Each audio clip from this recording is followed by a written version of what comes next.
Before we begin, listener, remember to gently tap like and subscribe so you won't miss the next story. Tonight, I'll take you through the quiet halls where the walls still breathe, where every sound means something, even when no one's there to make it. 5 stories, each one a whisper left behind by those who never truly left. So, turn down the lights, lie still, and listen carefully. Because some sounds don't stop when you wake up. Story 1. The dreadful descent into the pharaoh's tomb. I arrived at the excavation site just after dusk, when the desert had cooled enough for the sand to feel almost like silk beneath my boots. It was late in the season, 12 October, if I recall correctly, and the sun had slipped behind the western ridge so quietly that the world below seemed suspended in a muted, amber hush. Our team had already retreated to the base camp for the night, leaving me alone with the entrance we had finally managed to clear after weeks of delicate work. I stepped into the descending corridor shortly after 8:17 p.m., marking the time in my field journal, more out of habit than necessity. The air inside was still, untouched, holding a silence that felt older than any dynasty whose records I had studied. The first 12 steps were narrow, carved at a slope that forced me to lean slightly forward, almost as though the tomb wished to guide me deeper. That was when I heard it. A low, dragging murmur, stone against stone, coming from beneath my feet, following the rhythm of my descent, as if the tomb itself had begun to wake. I paused on the 13th step, not because I wanted to, but because the sound beneath me seemed to hesitate at the exact same moment, as though mirroring my uncertainty. I shifted my weight slightly to test it. When my heel lifted, the murmur lifted with it. When I set my foot down again, the stone below released a faint, trembling hum, almost like a sigh pressed tight for centuries. I told myself it was the natural settling of the passageway, a shift of ancient slabs disturbed by fresh air. That explanation might have comforted me if not for one detail. The floor was carved from a single, unbroken stretch of limestone. No slabs, no joints, nothing that should move. I wrote that note into my journal, though the pen shook between my fingers. The corridor extended ahead, narrowing slightly before disappearing into a faint darkness the torchlight couldn't fully chase away. The further I stared, the more it felt as though the darkness stared back. A gentle draft brushed past my ear. Impossible, I thought, given that the entrance was uphill behind me. It carried with it a smell, dusty, yes, but tinged with something warm, almost metallic, like breath exhaled close to my skin. I turned, expecting to see someone at the top of the passage. There was no one, only the faint orange halo of the lantern we'd left outside, fluttering weakly in the settling night wind. Then came the second sign. As I stepped forward again, the torchlight flickered over the carved walls, revealing something I hadn't noticed before. The hieroglyphs directly beside me had changed. Not dramatically, no new images, no fresh carvings, but their positions felt subtly different, as though the figures had shifted a few millimeters toward the floor. The kneeling scribes seemed lower. The standing guards leaned inward, closer to the center of the corridor. I blinked hard, but the impression lingered, unsettling and persistent. It was then I heard a new sound.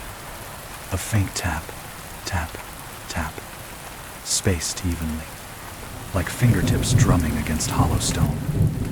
It came from further within the tomb, rhythmical and deliberate, as if someone was counting my steps in response. When I stopped, the tapping stopped too. Not delayed, not fading. Immediately, as if it had been waiting for my next move, a strange chill crept along the length of my spine.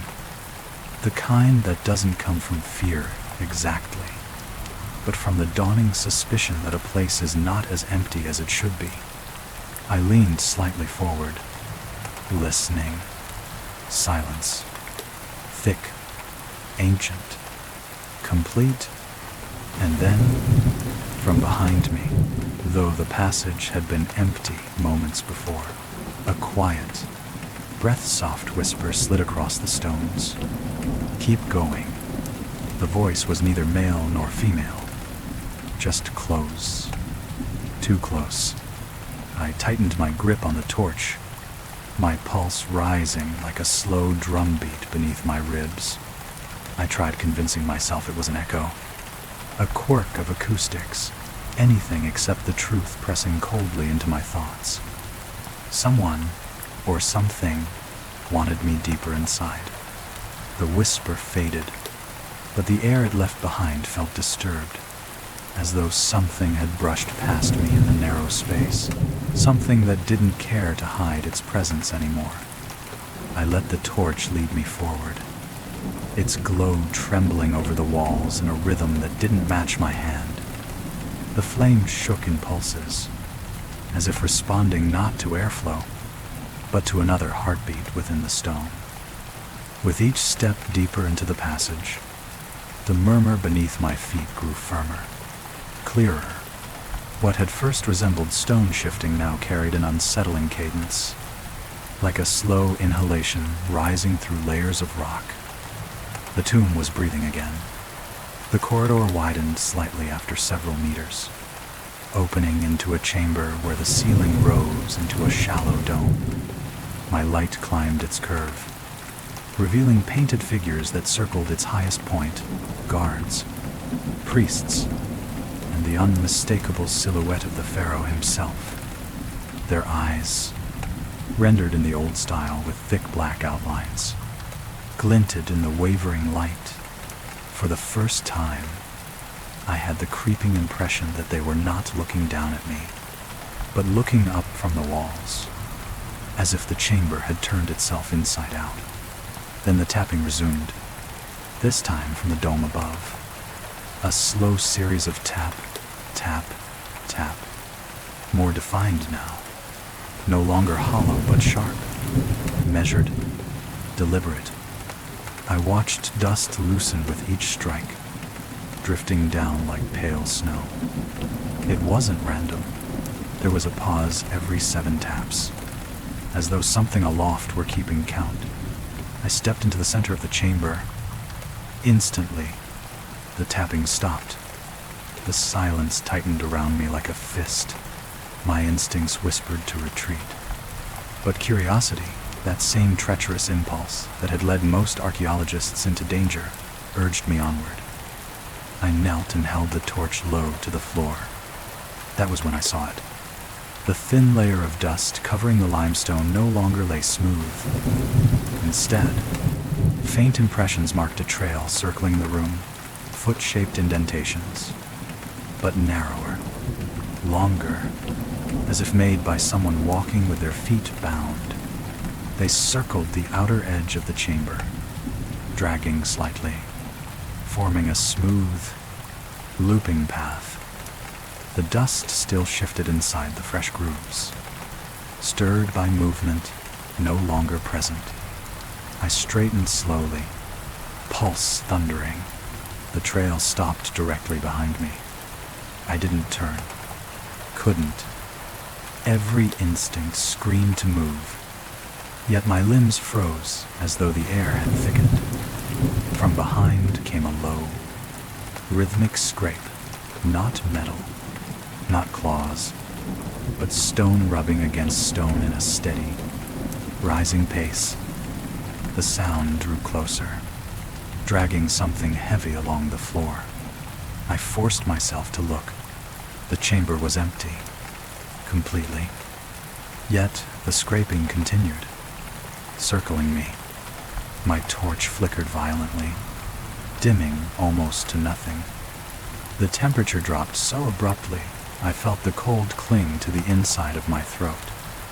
And then, a new sound emerged, subtle at first, then clearer, like someone exhaling right beside my ear. 4. The voice was impossibly close. A pause, then from somewhere above, another breathy whisper. 5. I spun, torch raised, but saw only shifting shadows. Then the tapping resumed overhead faster, agitated, no longer counting evenly. The dome trembled lightly, sending fine grains of sand raining down in thin streams. Each impact sounded like fingers drumming impatiently, like something suspended in the stone, trying to break through. My breaths came shallow. The sound from beneath the floor swelled again, the deep, resonant hum rising like a concealed presence pacing under the chamber, crossing directly below my feet, stopping when I moved, responding to each shift of my weight. A final whisper slid across the dark, this time from ahead, leading deeper into the tomb. Hurry. Not a threat, not a plea, a command. The sounds around me aligned, the tapping above, the hum beneath, the dragging circling the chamber, all forming a single, awful rhythm, guiding me forward. And I realized, with a dread that hollowed my chest, whatever was inside this tomb, it knew exactly where I was meant to go. I forced myself to leave the chamber, though every sound around me seemed to protest, the tapping above rising in agitation, the hum beneath deepening into a slow, resonant throb. As I crossed the threshold into the next corridor, the noises collapsed into silence once more, as though the tomb had exhaled in relief at my obedience. The passage beyond was narrower, its walls closer, carved with reliefs that felt more deliberate, more purposeful. Figures marched in orderly rows, priests carrying jars, masked attendants performing rites. A line of bound captives led toward an altar, their faces, though static in stone, held a tension I hadn't noticed in the earlier chamber. Mouths strained, eyes angled sharply toward the far end of the corridor, as though they, too, were being drawn there. I walked slowly, trying to steady my pulse, but each step released a faint, answering vibration beneath the floor, like a heartbeat echoing mine. The torches we had placed earlier during surveying had all gone out, their wicks cold. Only my single flame moved in the dark, its glow scraping thin lines of light across carvings that seemed to lean closer as I passed. Halfway along, I heard the whisper again, a breath-soft 6, floating ahead of me, threaded through the gloom. The next number did not come. Instead, the corridor filled with a sound I recognized instantly, the dragging, scraping noise from before, but slower now, heavier, as though something massive was being pulled into position. The sound grew louder, closer, too close. I raised the torch, its flame stretching toward the darkness like a reaching hand. Then the corridor walls trembled. The vibration started lightly, a soft tremor in the limestone, but it intensified quickly, running through the carvings, making dust fall from the cracks above. I braced myself, thinking it might be a structural shift, but the tremor wasn't random. It pulsed with intent, with direction. It throbbed in time with that hum beneath my feet, rising, falling, rising again. Then came the sound that changed everything. A knock, just one, sharp, hollow. From the wall to my left, I froze. Another knock answered from the opposite side, followed by a third from ahead, then another behind. I stood in the center of 4 echoing strikes, forming a pattern, a slow, deliberate sequence like someone wrapping their knuckles along a coffin lid from the inside. Knock, silence, knock, silence, knock, knocks. The final 2 came in quick succession, and with them, the corridor shifted in an almost imperceptible way. The air tightened, the torch dimmed, and the carved figures along the walls, those priests, those captives, seemed to tilt their heads minutely, all their gazes aligning toward one specific point behind me. My lungs tightened. I turned slowly. At first, I saw only the corridor stretching back the way I came. But then something moved, not quickly, not dramatically, but with the slow certainty of something that knew it had all the time in the world. A shadow detached itself from the darkness, not tall, not short, human-shaped, but distorted slightly, as if its limbs were bound or held close to its body. It didn't step forward, it slid, the movement almost soundless, except for one thing, the dragging murmur, the exact same sound that had followed my footsteps beneath the stone. I raised the torch, arm trembling. The flame fought to brighten, and for a moment it revealed the outline, faint, blurred, of a figure wrapped in long, narrow strips. The bindings were not cloth. They were too rigid, too old, clinging like brittle vines. The figure tilted its head as if studying me. I felt, absurdly, that it was waiting for me to speak. My mouth went dry. Who are you?" I whispered. The answer came not from the figure, but from directly beside my ear, an impossible closeness. 7. The air around me thickened instantly, pressing against my ribs, making it hard to breathe. The figure glided closer, its movements soundless except for the faint shifting of its bindings. When it reached the edge of my torchlight, it stopped. Something about the way it paused made my stomach clench. It wasn't stopping because of me.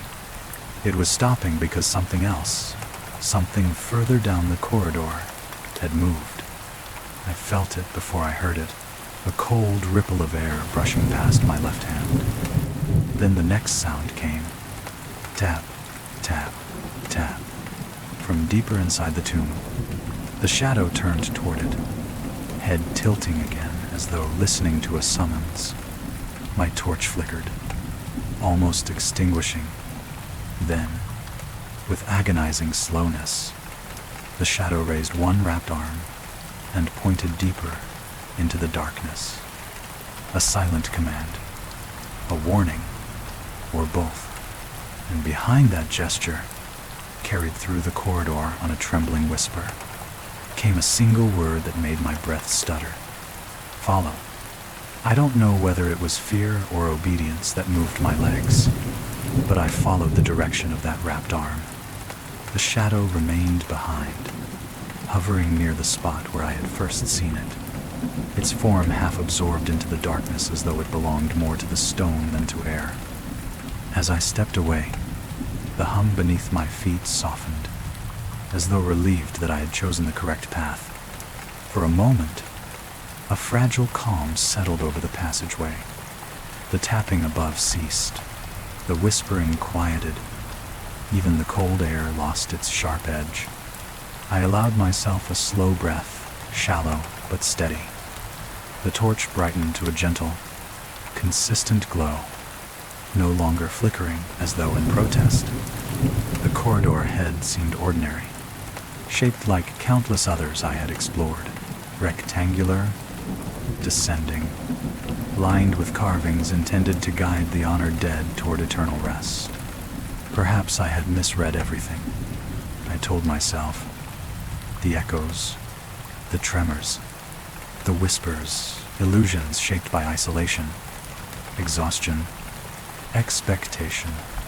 Archaeologists were not immune to the power of suggestion.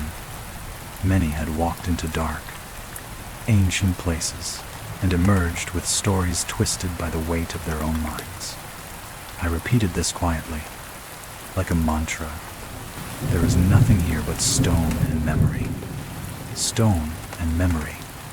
Stone and... Then I saw something that should have comforted me, and almost did. The corridor widened into a small transition chamber, its walls painted rather than carved. The colors were muted but recognizable. Earth reds, sea deep blues, gold dust clinging to the edges of old symbols. These walls depicted scenes of offering, of the pharaoh receiving gifts, of attendants lighting incense. Nothing menacing, nothing distorted, just beauty preserved against the erosion of ages. The air in this chamber felt warmer too, less oppressive. My torchlight moved across the paintings, catching details that reassured me. The fine brushwork on the pharaoh's crown, the delicate gradients on the feathers of a ceremonial fan, the faint shimmer of mineral gold. For a few heartbeats, it felt like the tomb was simply a tomb. I exhaled slowly, tension draining from my shoulders. Even my heartbeat seemed to quiet, settling into a steady rhythm rather than a panicked flutter. I reached out and brushed my gloved fingers lightly against a painted lotus, the gesture gentle, almost reverent. And for that brief moment, I believed the worst had passed. Then I noticed the footprints. Not mine, and not ancient. A faint trail of dust led across the chamber floor, footprints shaped like sandals, but the spacing was wrong. They were too close together, the gate too narrow, as though the walker's legs had been bound tightly.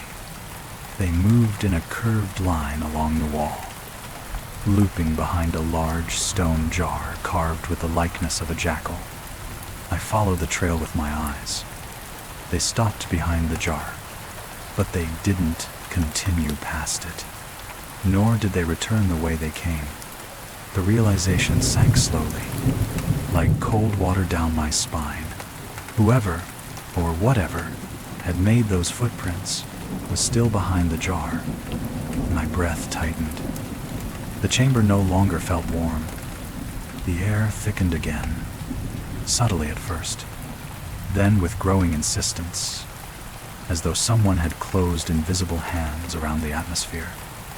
My torchlight dimmed not violently this time, but gradually, as though the darkness was gently reclaiming its territory. A soft sound reached me, not tapping, not dragging, not whispering. This was breathing, slow, strained, too close. I raised the torch toward the jar, expecting, hoping, to find an animal, a trick of airflow, even a piece of collapsed fabric, anything that made sense. But the light fell on nothing, nothing behind the jar, nothing around it, nothing human, nothing at all. The footprints simply ended in emptiness. A flicker of relief fluttered in my chest, irrational, but real. I almost laughed under my breath at my own fear. It must have been old dust disturbed by settling stone. I told myself. The tomb shifted over time. Dust moved. Patterns changed. It didn't have to mean. The breath came again. But this time, it came from directly behind me. Warm, damp, close enough that it brushed the back of my neck and made the tiny hairs there rise like they were reaching for escape. I turned slowly, painfully slowly, feeling the torch tremble in my grip. The corridor behind me was empty, yet the breath did not stop. It hovered, circling the air, brushing past my cheeks, my sleeves, the edges of my torch. It felt curious, almost gentle, as though something unseen was exploring me with the caution of a blind hand. Then, with unnatural softness, a voice murmured, "Don't be afraid, not yet." The words sank into my bones, warm and horrifying. Before I could move, a faint, dragging sound returned, not in the corridor this time, but inside the chamber itself, coming from the wall behind the paintings. The lotus I had touched moments earlier began to shift, just a millimeter, as though something inside the stone was pushing outward. My brief, fragile calm shattered, and I realized the relief I had felt wasn't relief at all. It was the tomb drawing breath before speaking again. The painted lotus shifted again, just a fraction of a movement, a tremble in the stone, but enough to send a pulse of dread through my body. The wall before me, with its gentle colors and serene figures, began to breathe in the same slow, deliberate rhythm I had felt beneath the floor earlier. Dust lifted from the seams between stones, stirred by the inhalation of something hidden deep inside. Then came the first crack. A thin line split across the lotus, spreading through the plaster like a vein of lightning. The sound that accompanied it was not the sharp snap of stone breaking, but a long, low-groan, ancient, exhausted, alive. It resonated through the chamber like the opening of a giant jaw. I stepped back, art pounding in my throat. The air behind me thickened once more with that warm, moist breath. It circled my shoulders, brushed my ear, then retreated, as though something unseen was stepping aside to give the wall space. A whisper followed, softer than dust falling. "Now, watch." I didn't want to, but the wall was waking. The painted figures began to shift, slowly, impossibly. The attendants' heads lowered. The pharaoh's chin tilted down. Their painted eyes seemed to roll toward the cracking lotus, like witnesses bound to observe an event older than their own creation. A second crack tore across the wall, then a third. Then the stone burst outward. A sharp gust of stale air slammed into me, filled with the stench of entombed centuries, dry rot, incense long dead, and something faintly metallic. My torch flared violently, nearly snuffed out. From the ruptured wall, a shape emerged. Not a person, not a spirit, a movement, deliberate and slow, sliding like tightly wrapped limbs peeling away from rock. It stepped out of the wall the way a person might step out of heavy curtains. One bound foot, then the other, wrapped in linen strips stained by time, swaying with each step as though remembering the motion of walking after too many years imprisoned. The linen was not wrapped like a typical burial. These strips were thin, narrow, layered over each other in spirals, restraining, not preserving. A binding meant not to protect the body, but to prevent something inside from moving. It lifted its head toward me. The wrappings around the face were almost intact. Only a single eye was visible, a dark hollow, empty yet fixed upon me with a patience that felt more terrifying than hostility. Behind the figure, the wall continued shifting, breathing, exhaling dust in slow waves. The corridor I had come from was now shrouded in shadows that pulsed with the faint rhythm of the tapping overhead, as though the tomb itself was preparing to close. The figure took a step toward me. The sound of its movement was soft but unmistakable. Drag, drag. The same sound that had followed me since the first step into the tomb. I stumbled backward, torch trembling in my grip. Every instinct screamed to run, to flee, to abandon all logic. And yet, a small, traitorous part of me, the archaeologist buried beneath fear, whispered that this was a discovery beyond imagination. But discoveries meant nothing if you didn't live long enough to tell them. The figure raised one arm, slowly, painfully. It pointed toward the far corner of the chamber, the place where the footprints had vanished. A new whisper seeped from behind me. Go. Not from the figure, not from myself, from the tomb, from everywhere. The tapping above erupted in violent rhythm, as though dozens of fingers beat against the ceiling. Dust rained down in torrents. The hum beneath my feet rose into a deep, booming vibration, shaking the floor. I lunged toward the far corner. The moment I moved, the figure moved too, but not toward me.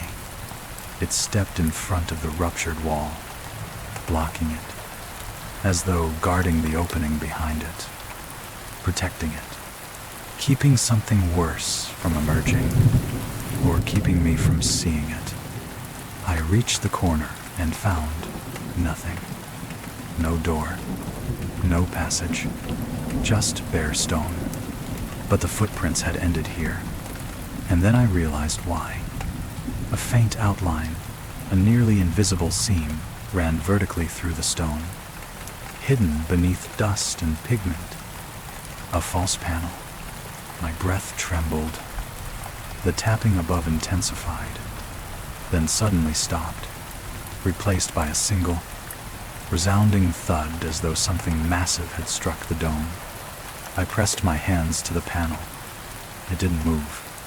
Behind me, the figure let out a low, guttural sound, not a growl, but something like strained exhalation. I risked a glance. It was leaning forward now, as though wrestling with some internal force. The linen strips quivered. Its bound fingers clawed slightly, not at me, but at the unseen presence pushing from behind the fractured wall. Its single visible eye met mine, and for the first time, I understood. The figure hadn't been following me. It had been hurting me, keeping me away from what was behind the wall. A deafening crack tore through the chamber. The wall behind the figure split further, and an enormous surge of cold air blasted through the room, extinguishing my torch. In the sudden darkness, I heard the linen-bound figure being dragged backward toward the void. It didn't scream. It only whispered, "Run." I slammed my shoulder against the hidden panel. It swung inward. A narrow passage lay beyond, black and steep, but real, behind me. The chamber erupted in chaos, dragging sounds, stone tearing, whispers rising from every direction, layers of voices overlapping in frantic tones. The hum beneath the floor turned into a trembling roar. I plunged into the passage.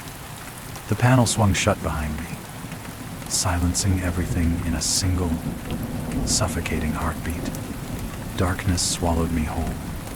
But ahead, far down the passage, a faint, pulsing glow appeared.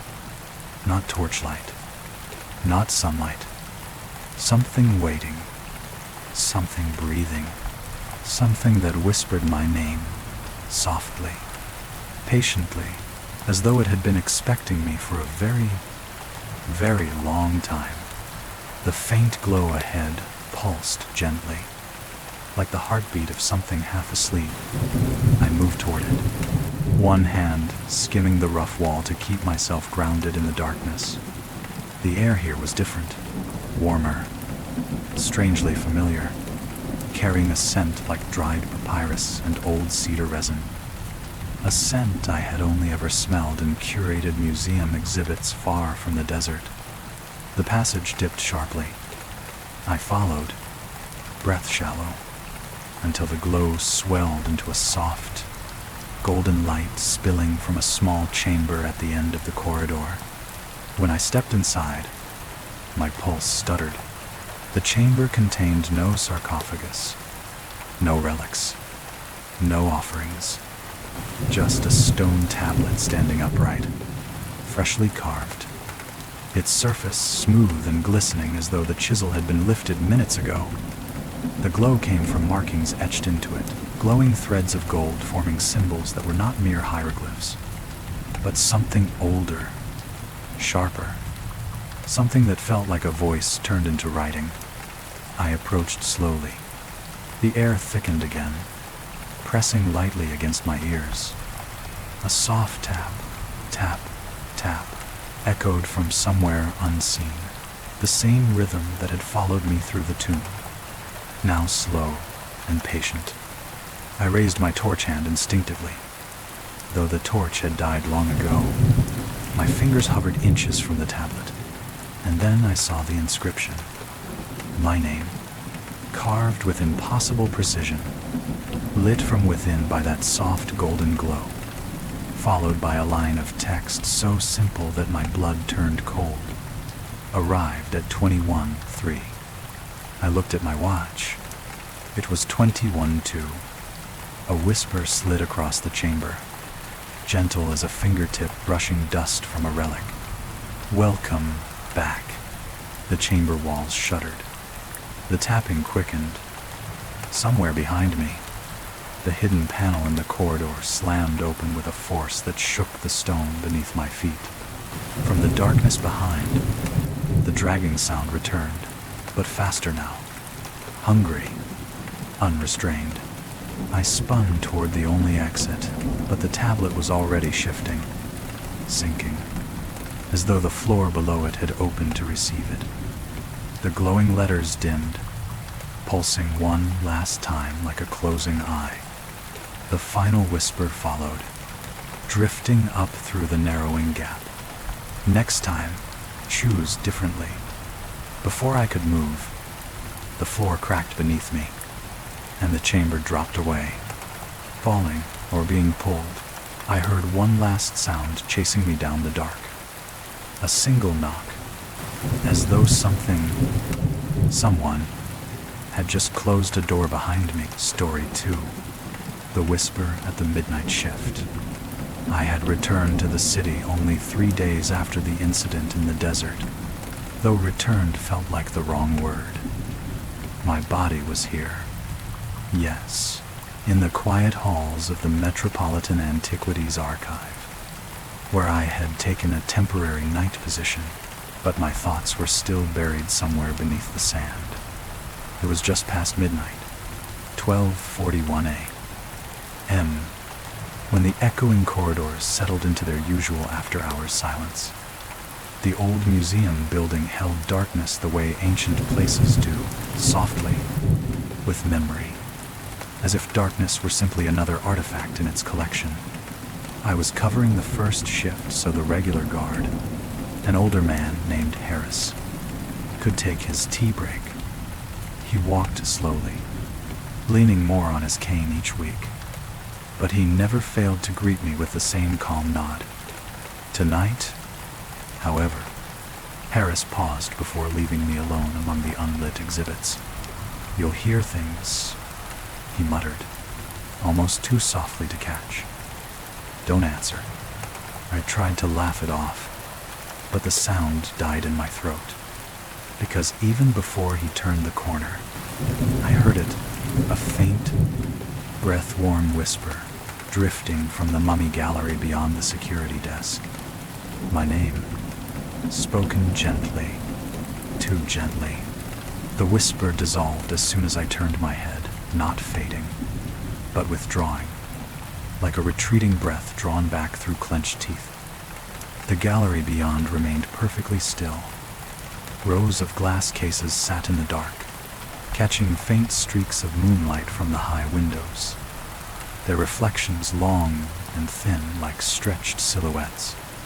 I took a single step forward, slow, deliberate.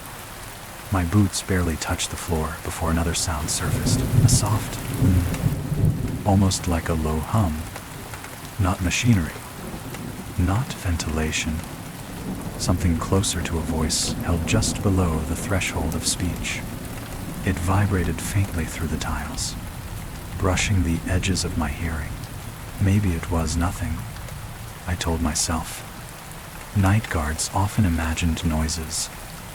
Museums were old, their bones shifting with temperature, their displays settling. Harris had warned me, too, perhaps just to keep me alert. Yet, the hum felt aware. Listening, even. I switched my torch on and swept the beam across the mummy gallery. The cases revealed themselves one by one, sarcophagi, linen-wrapped remains, preserved jars, painted fragments, all still, all curated, all where they should be. But something was wrong. The torchlight returned to the nearest case, a Middle Kingdom mummy resting in a cradle of dark linen. Only minutes earlier, I had logged its status on my rounds. The linen had been evenly wrapped, undisturbed since the afternoon. But now, the topmost layer was slightly loose, peeled back just enough to reveal the curve of a shoulder underneath. A draft couldn't have done that, nor vibration, nor temperature change. I leaned closer, stopping just short of touching the glass. A faint pattern lay in the thin dust on the floor, long, narrow marks leading away from the case, spaced evenly like dragged footsteps. But they didn't reach another exhibit. They stopped halfway across the gallery and then vanished. My pulse thudded in my ears. I straightened quickly, torchlight shaking in my grip. The hum grew louder for a moment, not in volume, but closeness, rising behind me like someone leaning in to speak. I turned. Nothing. Just rows of exhibits, silent and watchful. Then, in the far corner of the gallery, a tiny clink echoed. Not loud, not sharp, more like a fingertip brushing the edge of a glass panel. The sound repeated once, twice, then stopped exactly when I took a step toward it. I swallowed hard. That was when I saw Harris. Or rather, the shadow of him. His silhouette stood beyond the archway connecting to the next corridor.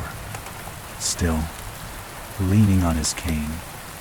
Relief loosened my shoulders until I noticed he wasn't moving. He wasn't shifting weight, or adjusting his coat, or even breathing visibly. I approached slowly. Harris, I whispered. He didn't answer. Harris, are you all right? Still nothing. I was 15 steps away when the whisper returned, not behind me, not to the side, but drifting from the direction of his shadow, low and intimate. Don't look at him. The voice was not his. My breath caught in my throat, and yet the shadow that looked like Harris slowly raised one hand, beckoning me into the darkness behind him. Not a warning, an invitation. The shadow of Harris didn't move from the doorway. It held its shape with an unnatural stillness. The cane angled, just so. The shoulders slumped exactly as I remembered, too exactly. My torch flickered across it, but the silhouette absorbed the light rather than reflecting it, as though the darkness itself was wearing his outline like a coat. The whisper, the one that told me not to look, drifted away, leaving the gallery unnervingly silent. For a moment, I almost convinced myself to turn back toward the desk, to call Harris on the radio, to remind myself that shadows deceive and tired minds slip. But as I took a single step backward, the quiet broke. A soft tap, tap, tap against glass. One of the display cases behind me, then another, and another. Each tap spaced evenly, as if something were moving from case to case, trailing its fingers along the glass. The sound wrapped around the gallery in a slow circle.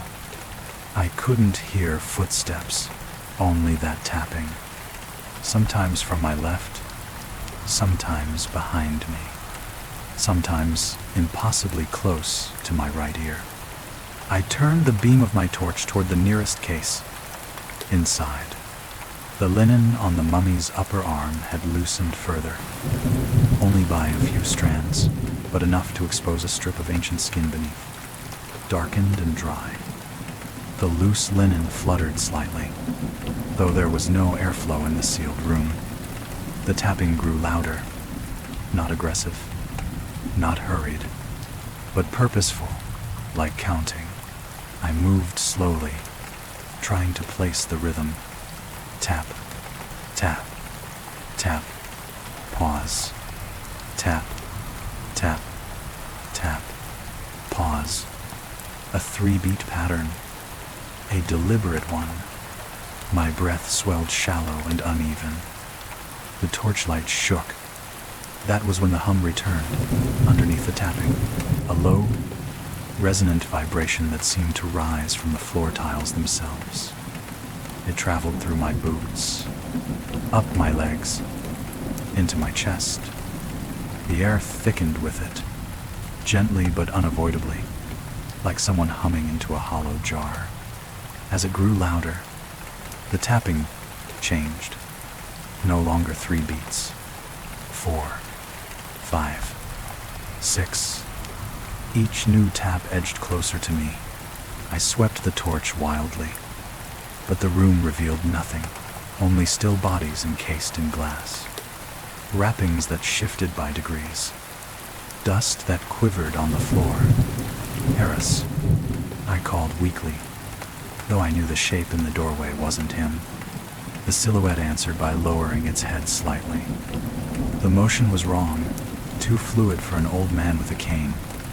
Then it straightened and tilted, as if listening to something approaching behind me.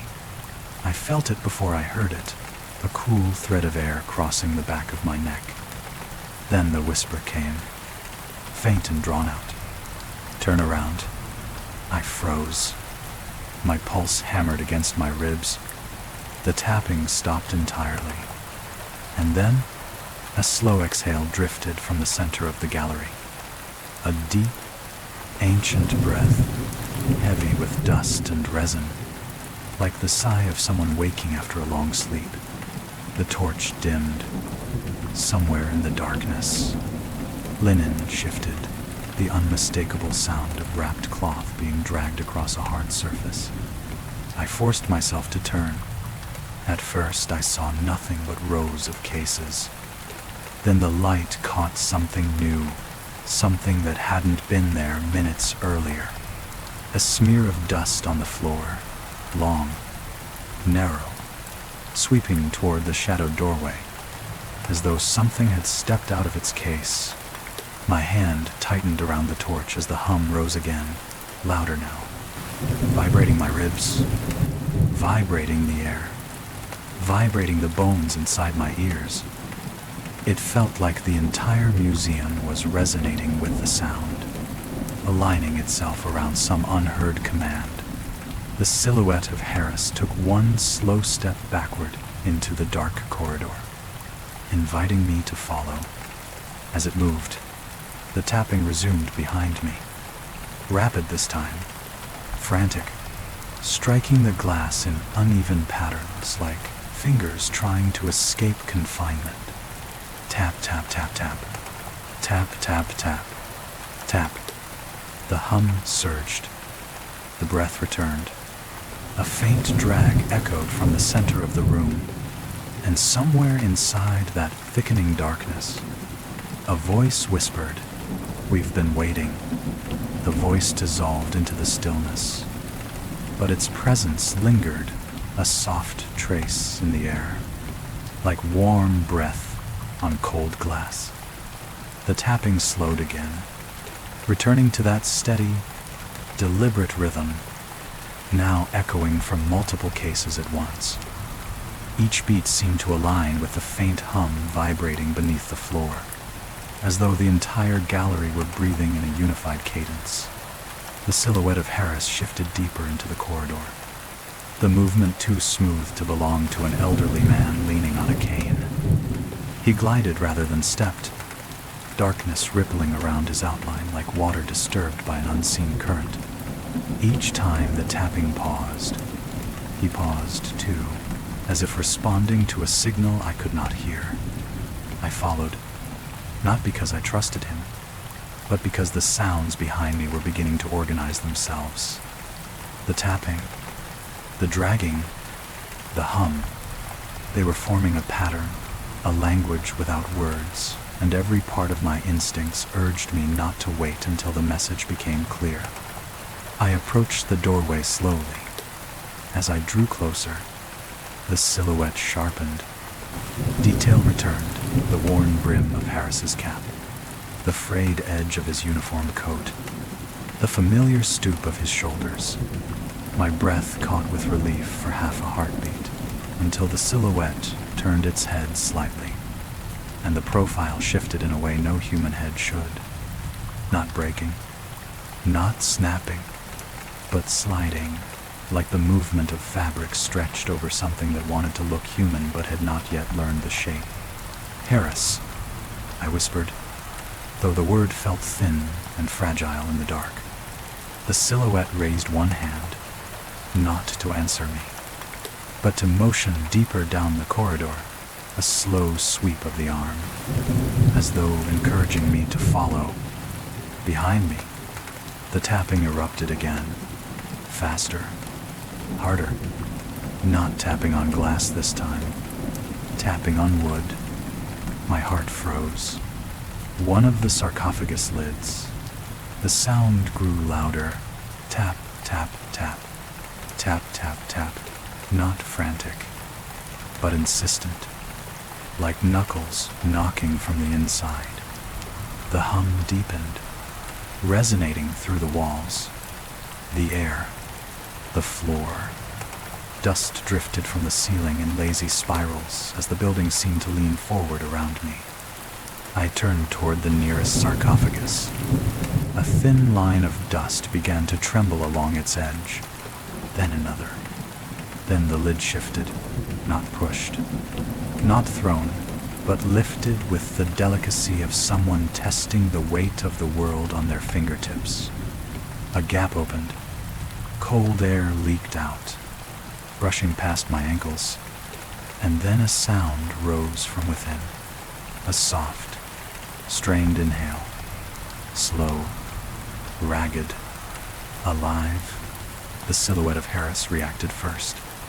It straightened, all the way, too far.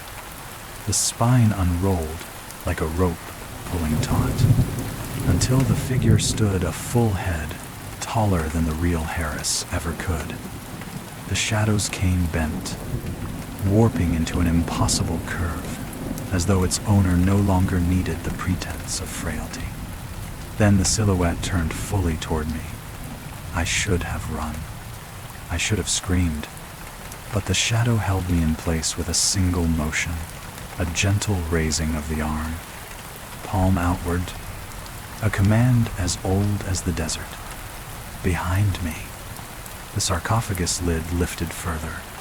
The dragging sound returned, a slow, deliberate slide of linen across carved wood, accompanied by the faint crackle of ancient bindings being disturbed after centuries. My throat tightened. My torch trembled. My legs refused to obey. A hand emerged from the sarcophagus, wrapped, thin, bound so tightly the cloth had fused to the shape beneath. It reached upward, fingers flexing with a dry rustle, not desperate, not frantic, but searching, like a blind creature relearning its world by touch. The silhouette spoke then, not with Harris's voice, not even with a human one.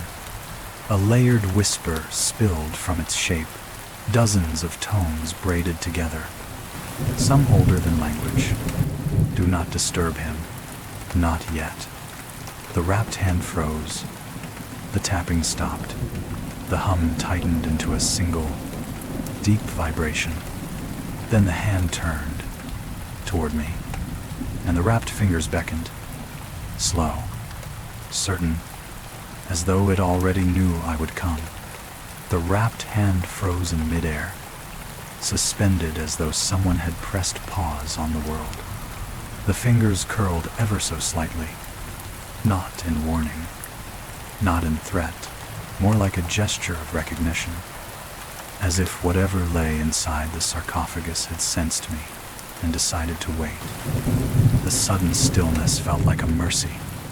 The silhouette, whatever was wearing Harris's outline, lowered its arm, the elongated spine compressing into something closer to human shape again. Its ruined cane straightened. Its shoulders slumped. For a moment, it almost looked ordinary. The hum beneath the floor softened into a low, even drone.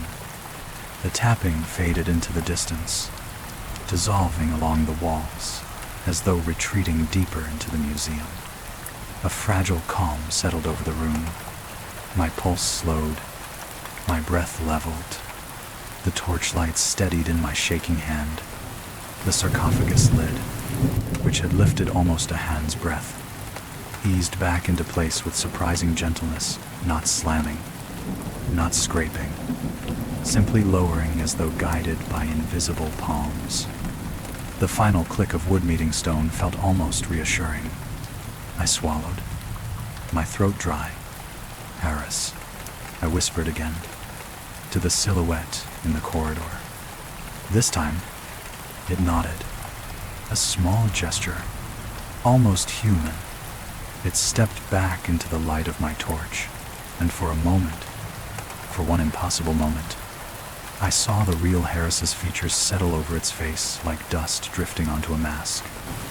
The tired eyes, the soft lines at the corners, the expression of someone who had worked long nights and learned to accept the quiet weight of the exhibits. Harris, I breathed out, relieved. I thought. It raised one finger gently, silencing me. No need to worry, it said, in a voice very close to his, close enough to make my chest loosen. This place, it changes at night. Always has. But it won't harm you if you don't interfere. I let out a shaky laugh. I'm not interfering with anything. Another nod. Soft. Measured. It turned its head slightly, as though listening to something I couldn't hear. Then motioned for me to follow it out of the gallery. Come on, it murmured. Tea's still warm in the break room. The words felt wonderfully ordinary. Grounding. Familiar. I took a step after it. Behind me, the sarcophagus gave a tiny, contented sigh, a release of stale air through ancient threads of linen. Not loud, not alarming, just settling. I didn't turn back. I didn't want to.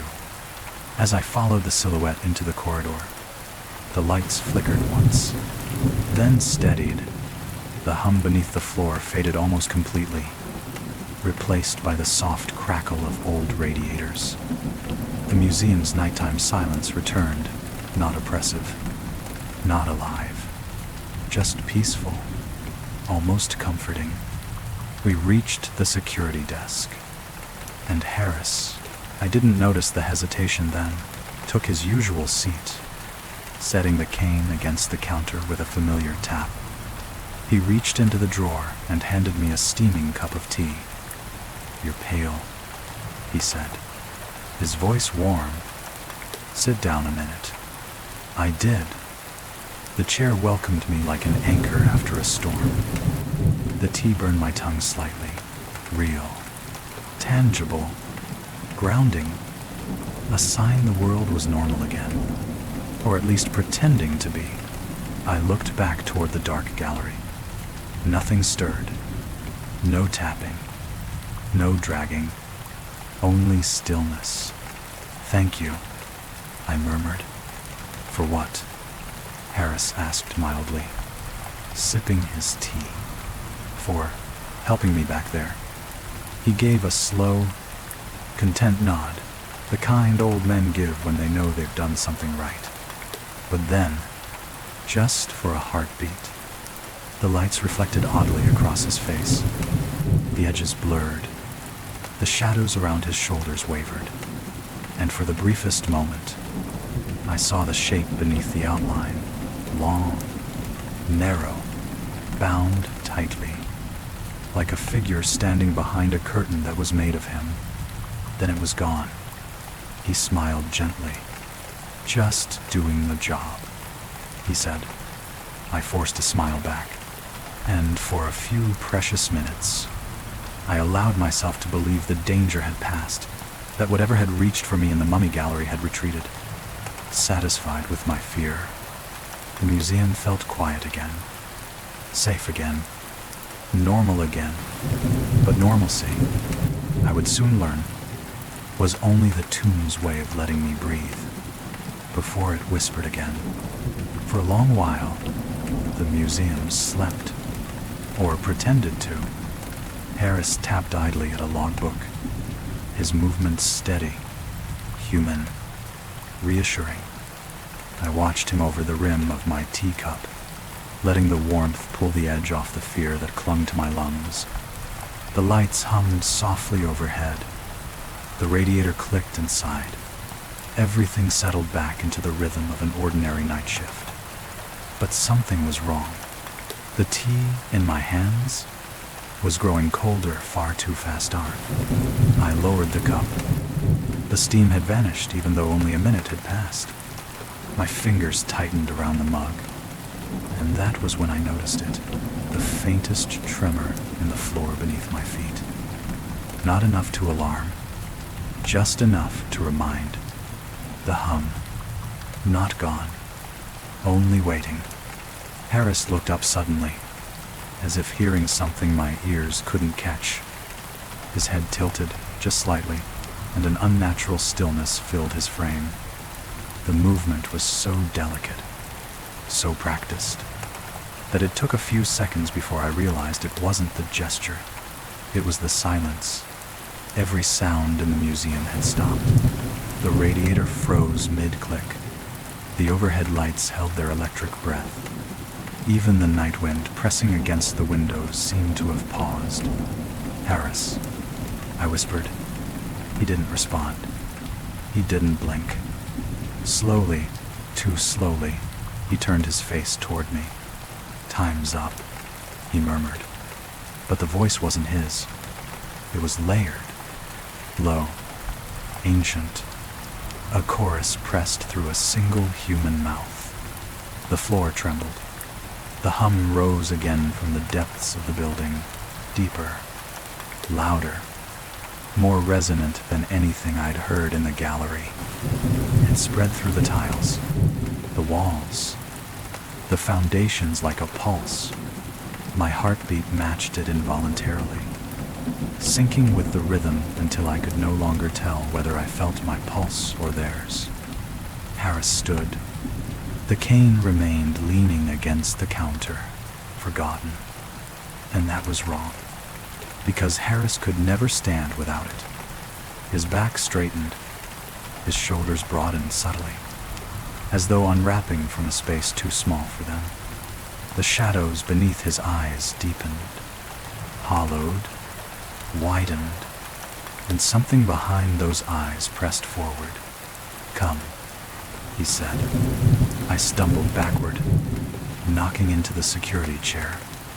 The wheels squealed, the first sound to break the paralysis holding the building. The hum surged in annoyance. From deep within the museum, a distant tap, tap, tap, answered. Faster this time, excited. No, I breathed, backing toward the emergency exit. But Harris stepped into my path, moving with impossible smoothness. You saw him, the layered voice whispered. He saw you. The tapping grew louder, spreading through the halls. Footsteps, but not quite. Soft drags of linen. Nails against wood. Knuckles brushing glass. Exhibits waking. The hum deepened into a violent vibration that rattled the glass nearby. I watched in horror as dust trickled down from the ceiling, falling in narrow lines like sand escaping an hourglass. Time moving, running out, counting down. Harris leaned toward me, the edges of his form rippling as though something inside him was adjusting its shape to better fill his skin. "You should return," it whispered. "He marked you. He calls?" The lights down the corridor flickered violently, then extinguished one by one, plunging the galleries into darkness. Each blackout came with a sound, a low, guttural breath, as if someone exhaled hard enough to snuff a flame. The tapping drew nearer. I ran. Not toward the mummy gallery. Not toward the relic halls. Not toward whatever waited in the dark. I sprinted for the service corridor, the only place with a door I knew could be bolted from the inside. Harris didn't chase. He didn't need to. His voice followed anyway, gliding through the air like a thread of cold smoke. "You can run, but you cannot leave." The hum answered him, a thunderous vibration that nearly buckled my knees. The museum shook, dust raining in thin curtains. The tapping erupted into a frenzy behind me. I reached the service door, slammed into it, fumbled for the keycard with trembling hands.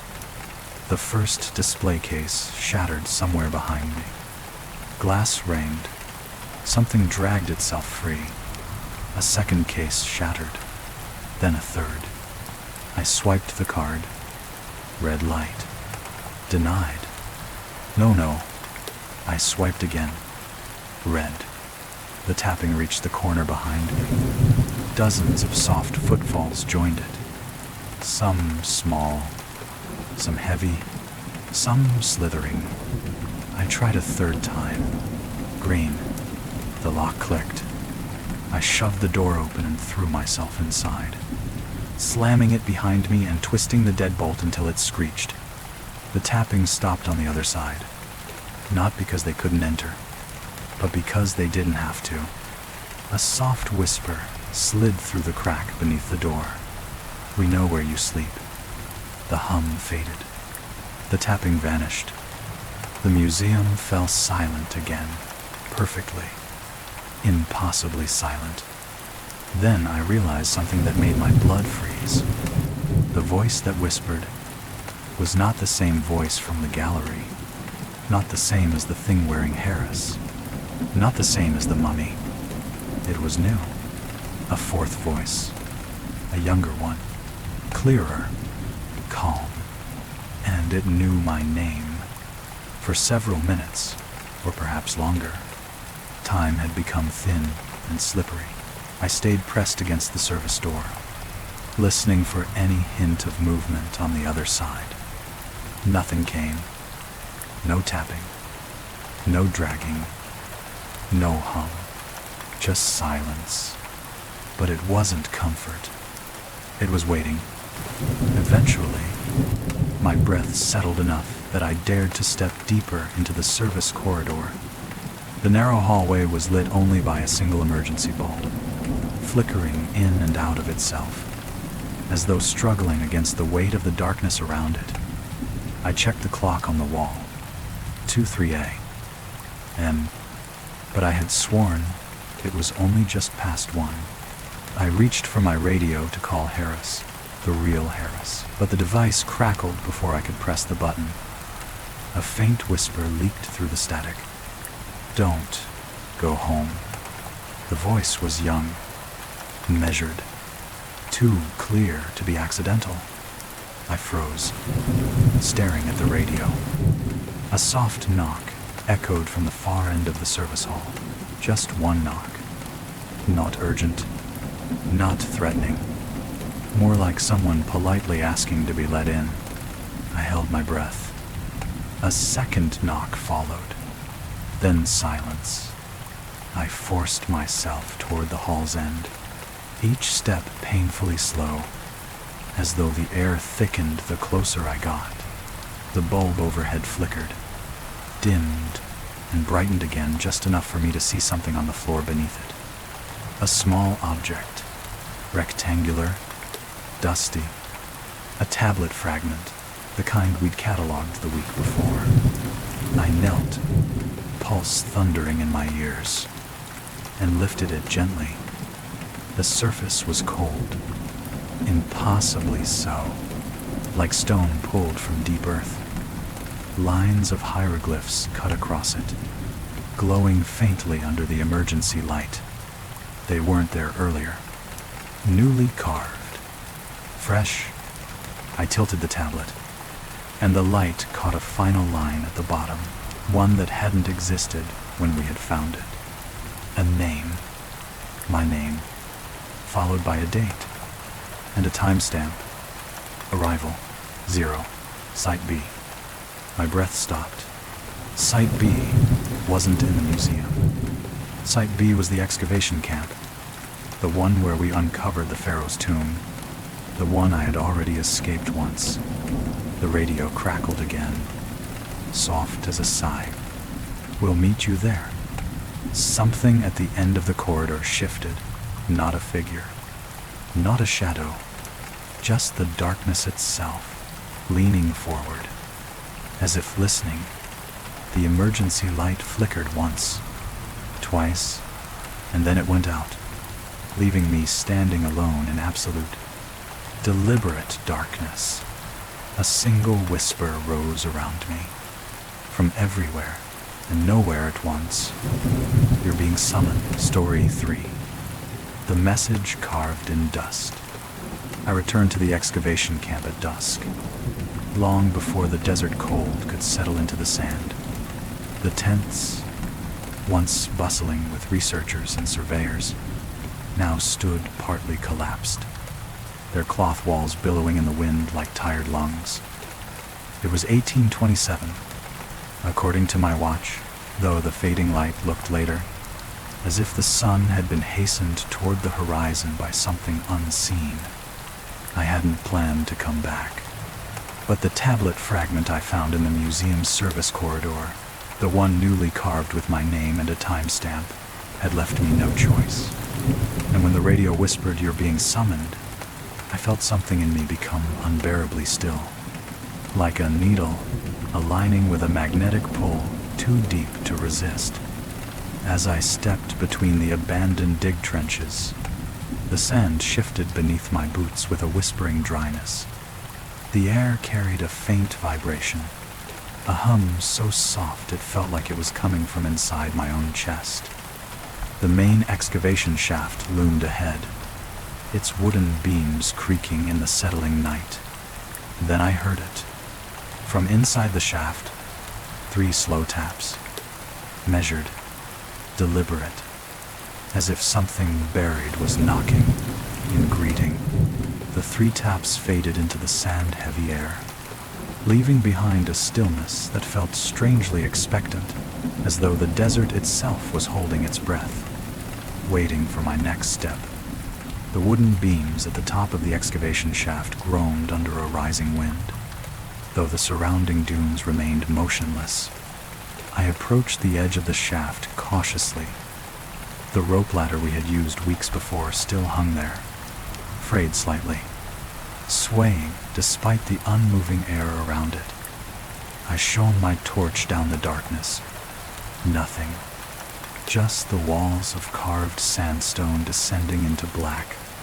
Then, softly, tap, tap, a pause, tap. The same rhythm from the museum. The same measured patience. I stepped back instinctively. The sand underfoot whispered, shifting around my boots in a way that felt almost purposeful, as if rearranging itself beneath me. I looked down. The grains had formed a faint curve around my foot, not natural wind patterning, but the edge of a footprint. A footprint not mine. I crouched, heart tightening, and traced the outline with the tip of my glove. It was long, too narrow, and pressed deep at the heel, as though whoever made it carried tremendous weight. The front tapered sharply, as if bound, like the tracks inside the tomb, like the shape that followed me from beneath the stone. A cold ripple traveled along my spine. I stood quickly, turning to scan the dunes. No silhouettes, no movement, only the endless desert rising and falling under the dimming sky. Still, I felt watched. The hum, the one I thought had chased me only within museum walls, returned now, subtly, slipping through the evening air like a breath drawn close behind my ear. But this hum didn't vibrate upward from the ground. It came from somewhere ahead, from the trench. I stepped closer. The wooden beams at the shaft's mouth creaked again, but not with the randomness of settling wood. No, this sound carried rhythm. A slow inhalation, then a release, almost like breath. My torch beam brushed over the sandbags along the edge of the site. One of them had split open recently. The sand spilling from the tier formed patterns that looked almost like writing, looping curves. Angled marks, hieroglyphs, but wrong. Too fresh, too smooth, as if drawn by a finger instead of carved by hand. I leaned down, bringing the torch closer. The symbols rearranged themselves, not dramatically, not moving in real time, but every time my eyes blinked. The lines seemed to have shifted. A curve straightened. A mark deepened.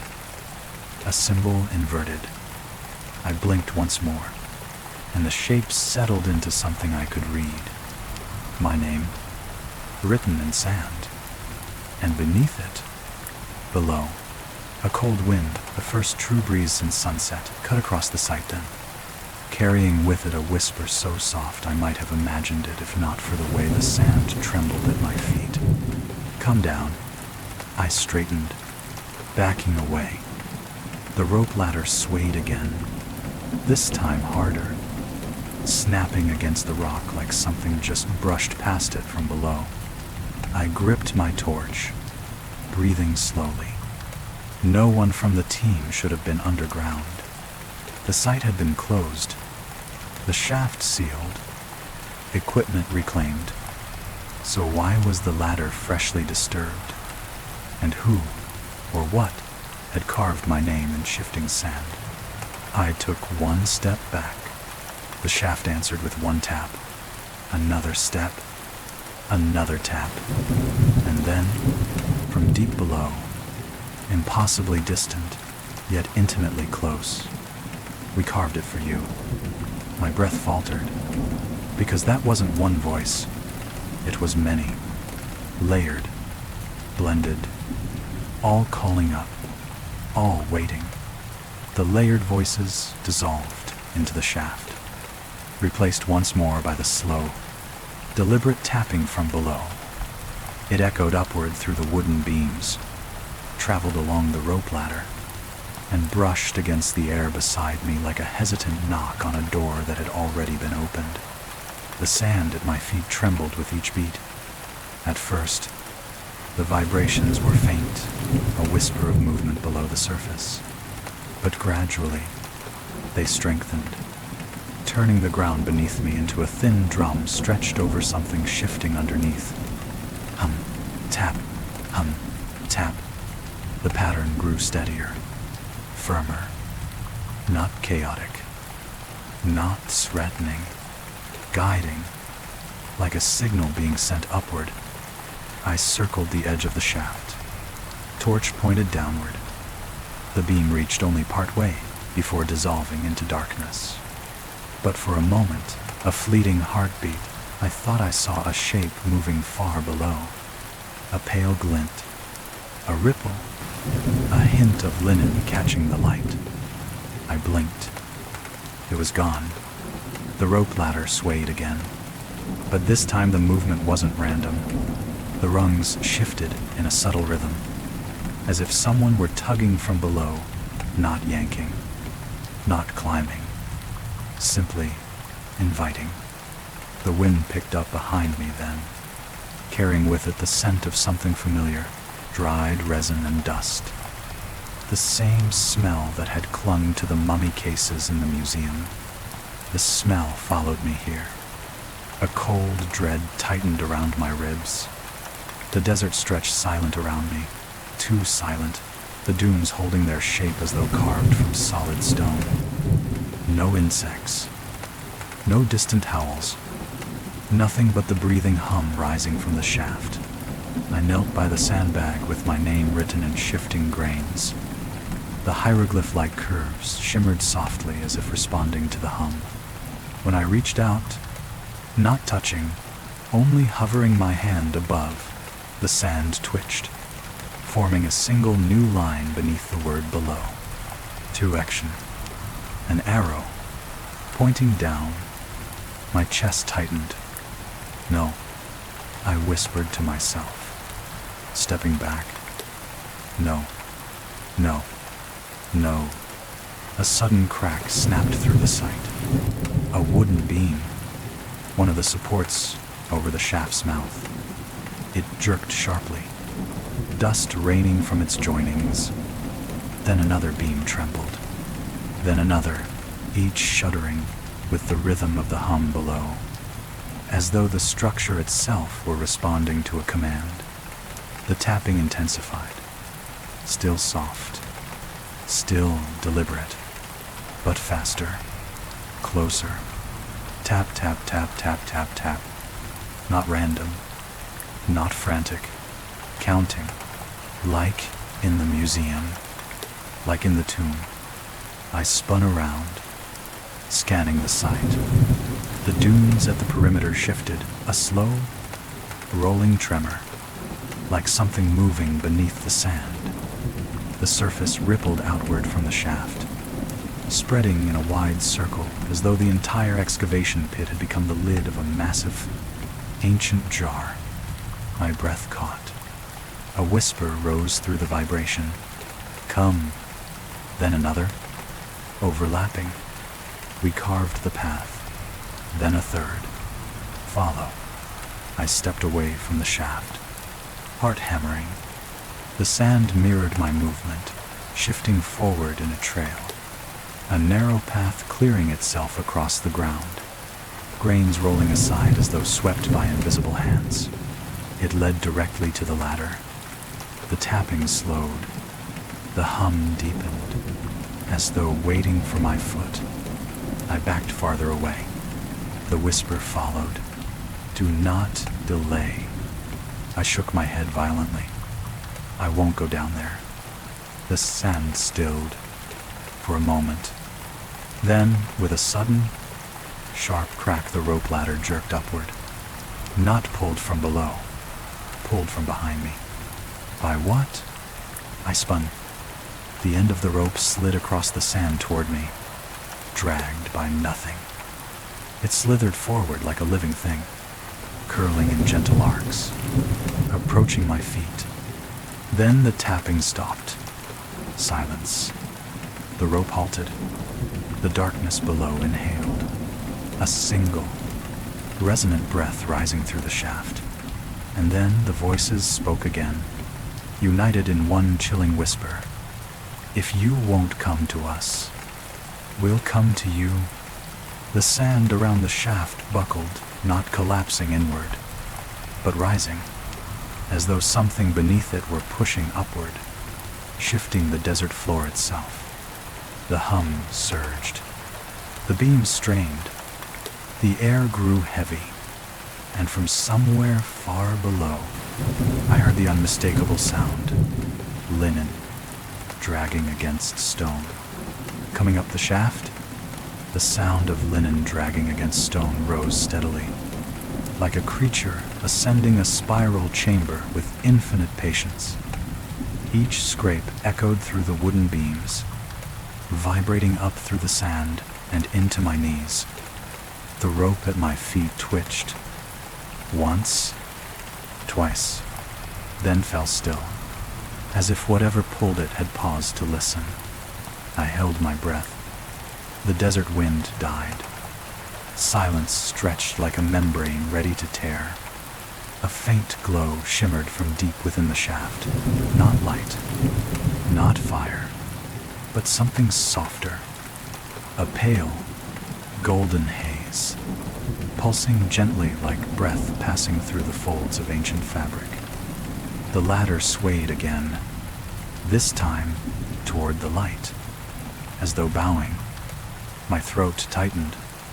This wasn't a summons anymore. It felt like a greeting. I stepped back instinctively. The sand behind me shifted in response, forming a shallow impression. Long, narrow, heel deep, a footprint trailing me, following my retreat. I froze. Another footprint appeared, then another. Slow, careful steps made by no visible body. They approached until the nearest one pressed just inches from my boot. Then, the dragging below stopped, completely. The silence that followed was not relief. It was anticipation.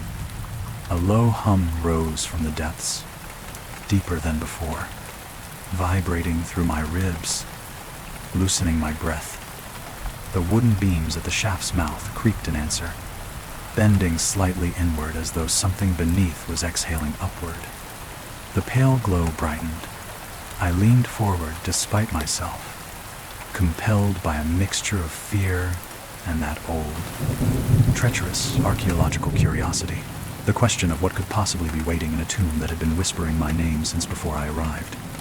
The ladder jerked, not violently, not pulled, but pressed from below, as though a hand had gripped the rung and tested its strength. My legs buckled, then a sound floated out of the shaft. A voice, strained through dry linen, layered with the weight of centuries. "We carved your place." My breath hitched sharply. The glow intensified again, shimmering against the carved sandstone walls as something rose closer, closer, and then I saw it. A shape. First, just a hint of movement far below, a ripple of pale bandages in the glow, shifting like a submerged figure rising toward the surface. Then more details. A wrapped hand gripping the ladder, fingers too long, joints stiff beneath the linen.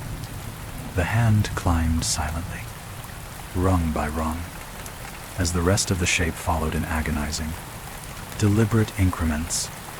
Wrapped legs, wrapped torso, a head bound too tightly to show a face, but the wrappings trembled as if breath beneath them strained to escape.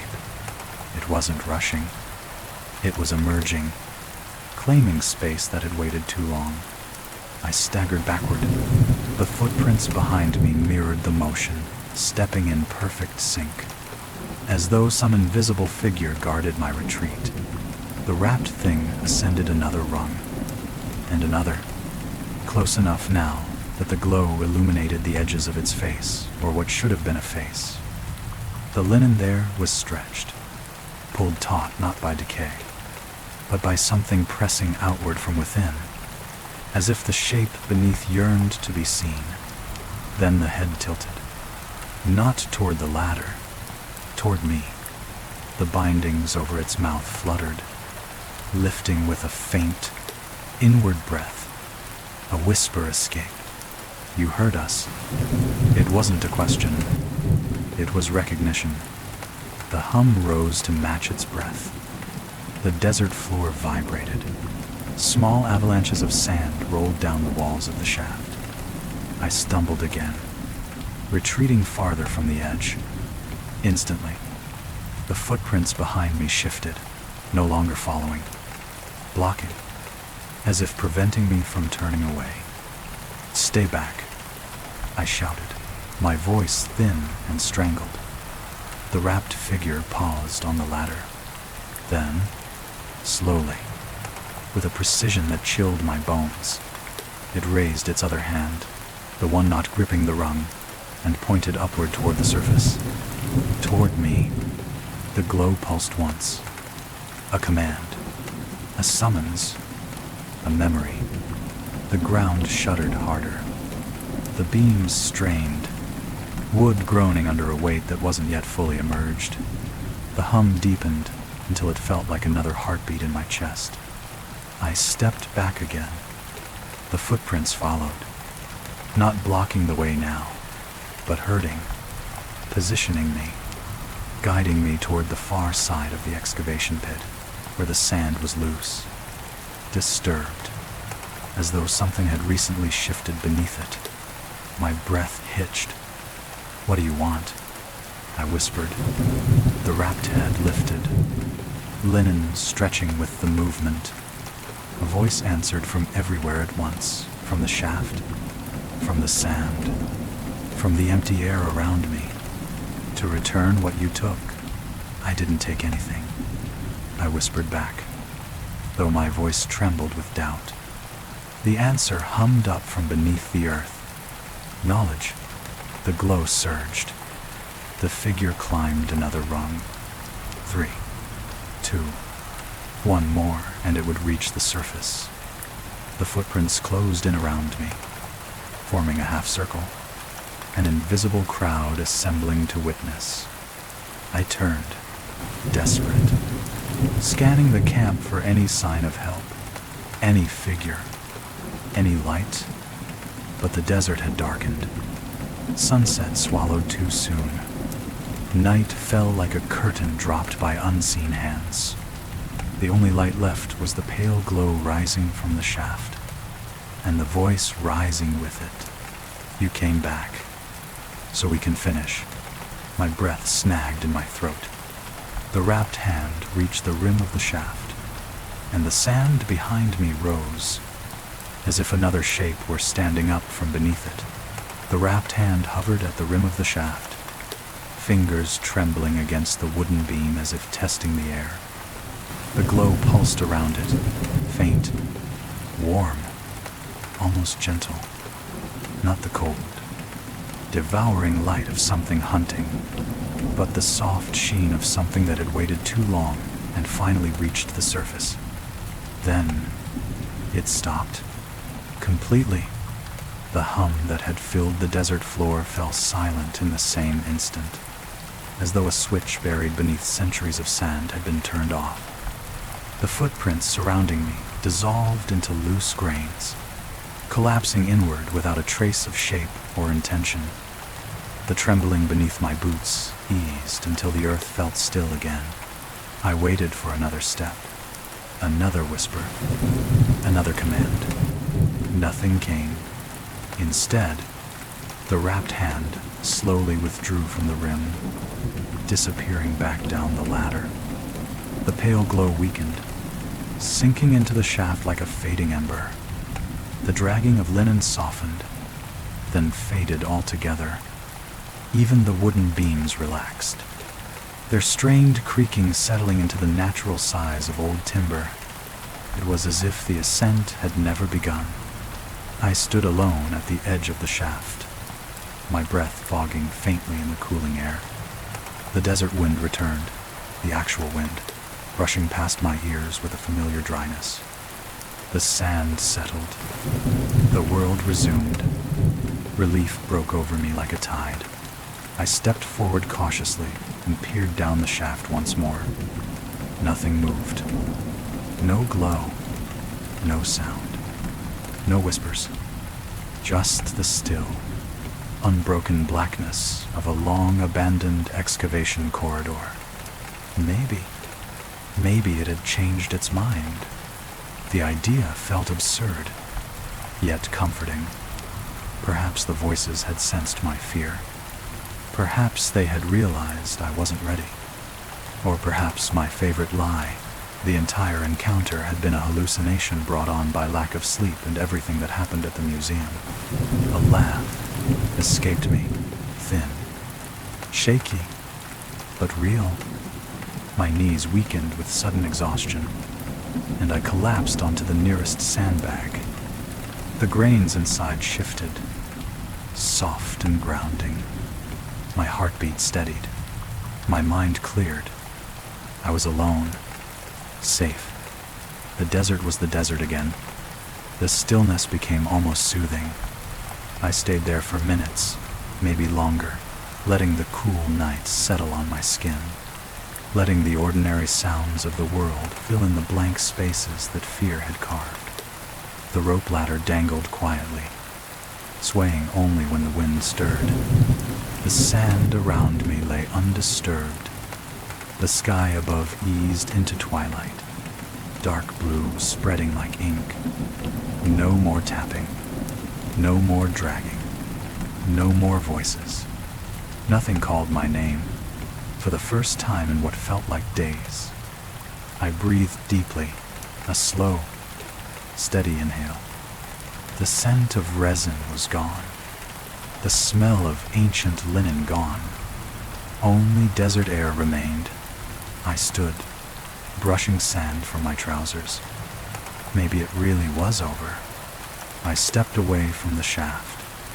The crunch of sand beneath my boots felt honest again. No vibrations beneath it. No hidden response. No echo not my own. The dunes ahead were still. The wooden tools abandoned by the team rested exactly where they'd been left. Everything was normal. Almost painfully normal. I let myself believe it. Even when a strand of my hair lifted as though brushed by fingers, I blamed the breeze. Even when the sand behind me shifted slightly, I told myself it was settling for my weight. Even when a faint warmth pressed between my shoulder blades, I told myself it was the radiating heat of the day's sun still clinging to the earth. I didn't turn around. I didn't check. False calm is still calm, and I clung to it desperately. When the wind whispered against the back of my neck, soft, warm, almost like breath, I closed my eyes and declined to interpret it. I inhaled and exhaled. Slowly. It's finished, I murmured to myself. Whatever it was, it's done. The desert agreed with silence. Deep, tranquil silence. Only when I finally took a step toward camp did something quietly shift behind me. So light, so subtle. I barely registered it. A single grain of sand slid down the wall of the shaft. Then another. Then a third. 3 soft taps. As gentle as a goodnight gesture, followed by the faintest murmur.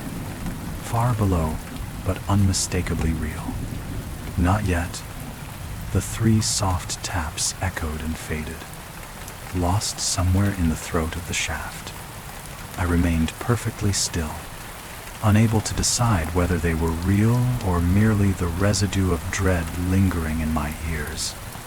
But the desert wind shifted again, subtly, purposefully, and this time the warmth on the back of my neck did not feel like the sun. It felt like breath. I turned slowly. The shaft lay open and silent, exactly as before. The rope ladder hung still. The sandbags sat undisturbed. Yet, the darkness below looked different now, thicker, denser, as though something newly awakened had filled it. A depth with weight. Then the hum returned. Not the rising hum from before. This one was softer, deeper, resonating through the dunes instead of under my feet. It vibrated through the air, not the earth, brushing across my skin like a note hummed by someone standing very, very close. I stepped back. The hum followed. I stepped again. The hum rose, like breathing, like tracking, like recognition. No, I whispered. No. You went back. You? A second sound cut through my denial. Not tapping, not dragging. A single inhale from the shaft. A long, slow breath drawn upward through ancient fabric. through cracked stone, through darkness older than memory. The rope ladder trembled, its rungs clacking once against the wall, as though responding to a pull from below. Then the sand beneath me shifted, not sinking, not collapsing, but flowing. The grains moved in a widening circle around the shaft, forming a shallow depression. My boots sank a fraction of an inch. Something beneath the sand was rising. I backed away faster now, heart pounding, breath ragged. But no matter where I stepped, the sand moved with me, flowing inward toward the center, drawing me subtly but unmistakably closer to the shaft. The hum swelled. It filled my chest, my ears, my teeth, and then a voice rose with it, not a whisper this time, but a clear, resonant tone carried on the breath from below. Return. The rope ladder lurched upward as if tugged by both hands. Sand exploded upward at its edges, and then a wrapped hand burst from the shaft. It gripped the rim of the excavation mouth with impossible strength, linen peeling, sand hissing off the fingers. A second hand followed. The glow beneath flared violently, illuminating a wrapped head rising slowly, too slowly, as if savoring each inch of ascent. My legs refused to run. I stumbled backward until my spine hit one of the wooden support beams.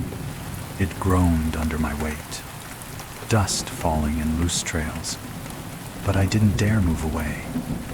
The sand behind me rolled in gentle waves, forming shifting depressions like invisible footsteps pacing. The wrapped figure climbed another rung, then paused. Its head tilted in that same slow, unnatural way I had seen from the silhouette in the museum. The linen over its mouth fluttered with breath. "You left us." My breath hitched. "I didn't know." "You left him." "Him," I whispered. The wrapped figure's hand tightened on the rim, squeezing so hard the wood cracked.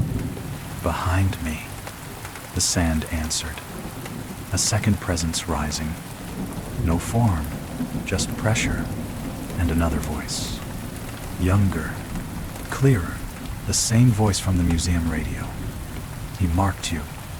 The glow brightened again, reflecting off the wrapped figure's chest where the linen strained outward, not torn, not rotted, but pushed from the inside by something trying to shape itself into a body. Something belonging to the pharaoh. My knees buckled.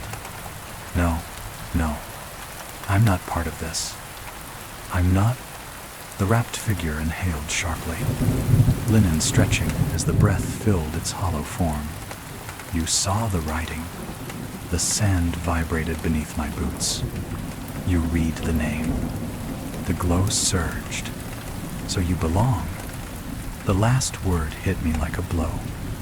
I staggered away from the support beam, forcing my legs forward. The desert wind picked up suddenly, swirling around me, pulling sand into spirals that rose like thin columns. They closed around my ankles, tightening. I lunged toward the nearest dune. The sand held me. The wrapped figure began to climb over the rim, slowly dragging itself upward, its limbs moving with ritual precision. Every motion seemed rehearsed, sacred, predetermined. The air thickened, my lungs constricted. The glow drew closer. I turned toward the dark dunes, toward escape, and that was when I saw it. A doorway of shadow, a gap in the darkness between two dunes. Too even, too rectangular to be natural. A shape that hadn't been there moments ago. A silhouette framed by night, tall, narrow, guarded by something unseen. It breathed, softly, in rhythm with the hum. A third voice emerged from it, quiet, patient. "You cannot run from what remembers you. I forced my legs forward, ignoring the sand clutching my ankles. I tore myself free and sprinted toward the shadow doorway. The desert blurred. The stars streaked overhead. Behind me, the wrapped figure climbed fully onto the surface, its form unfolding like a long sealed scroll. The sand spiraled upward in a roar of breath and shifting grain. Do not leave again. I didn't look back. I dove into the doorway of shadow, and the world folded inward. For one heartbeat, everything was silent. Then, a final whisper curved through the collapsing dark around me. We know where to follow. The doorway of shadow did not hold me for long. It folded, twisted, and then, gently, almost lovingly, released me onto solid ground. My palms struck a smooth surface. Not sand, not stone. Glass. Cold glass. I pushed myself upright slowly, breath trembling. The air smelled faintly of disinfectant and old paper. A low hum, familiar in a way that made my stomach knot, vibrated through the floor beneath me. I knew this place, despite the impossible distance. Despite the madness of the desert, I was back in the museum, but not the gallery, not the security hallway. Somewhere deeper, the darkness around me was soft, thick, muffled, the kind found in unopened storage rooms. A single emergency lamp glowed in the far corner, illuminating shelves stacked high with sealed cases. I exhaled with shaking relief. Maybe I had escaped the desert. Maybe the doorway had pulled me to safety. Then the hum shifted. Not the museum's electrical hum. Not mechanical. A deeper resonance. The same one that had risen from beneath the tomb floors and from the bottom of the excavation shaft. I turned slowly. Behind me stood a long storage crate, its lid slightly ajar, as though someone had opened it moments before. A strip of linen hung from the crack, swaying gently with each pulse of the hum. My breath froze. I stepped backward, quietly, carefully, until my shoulders brushed the cold wall. The lid of the crate lifted another inch. A dry exhale slipped out. Then a voice, soft, steady, impossibly close, rose through the darkness around me. You ran through the wrong door. The crate shifted. The linen inside rustled. Something leaned toward the opening, and from somewhere far deeper in the museum, through walls, through floors, through endless corridors, a faint tapping began. Tap, tap, tap, growing louder and closer, as if hundreds of wrapped hands were now following, from both sides of the world. The hum surged once, pulsing through the floor like a heartbeat aligning with mine, and the whisper came again, gentle, patient, certain. We found you. Story 4. The coffin's in transit. I had been assigned to accompany the transport lorry only because no one else on staff was willing to take the night shift. 3 sealed sarcophagus crates were being moved across the city to the Central Conservation Facility, a perfectly routine procedure, they said. Simple, quiet, straightforward. Yet the moment I stepped into the back of the lorry at 2114, I felt the familiar heaviness settle over me, as though the very air inside the cargo hold remembered me from somewhere older than memory. The metal floor was cold beneath my boots, colder than the autumn night should allow, and the dim strip light overhead flickered in slow, pulsing intervals, just like the hum beneath the museum, just like the breath from the shaft. The driver shut the doors, leaving me in the narrow space with the 3 massive crates. Their wooden surfaces were tied down with reinforced straps, though one of the crates, the one closest to me, bore fresh marks along its lid. Scratches, thin, parallel, too neat to be accidental. The engine rumbled to life. The floor vibrated beneath me. And then, from inside that closest crate, I heard it, a soft, deliberate exhale, as if someone was testing the air for the first time in centuries. The exhale drifted through the narrow cargo hold with unsettling precision, as though it had weight, not warm, not cold, simply present. It brushed across my face and vanished into the hum of the engine, leaving a hollow space behind. The kind sound sometimes makes when it expects an answer. I tightened my grip on the metal railing overhead as the lorry rumbled onto the main road. The motion swayed the crates slightly, their straps creaking with a tired groan. I told myself the exhale was the sound of shifting wood, of temperature change, of old materials settling. But then I saw the dust. A faint scattering of fine powder drifted from the gap along the lid of the nearest crate. Not much, just enough to catch the flickering strip light. It floated upward, as if drawn by the breath I had heard, spiraling gently before settling on my sleeve. This crate wasn't completely sealed. I crouched, keeping as quiet as possible, and ran my fingers along the edge of the box. My gloves caught on a small ridge. The lid sat higher on one end than the other, lifted by maybe an inch too wide. Something inside had pushed up. A new vibration rose beneath my feet.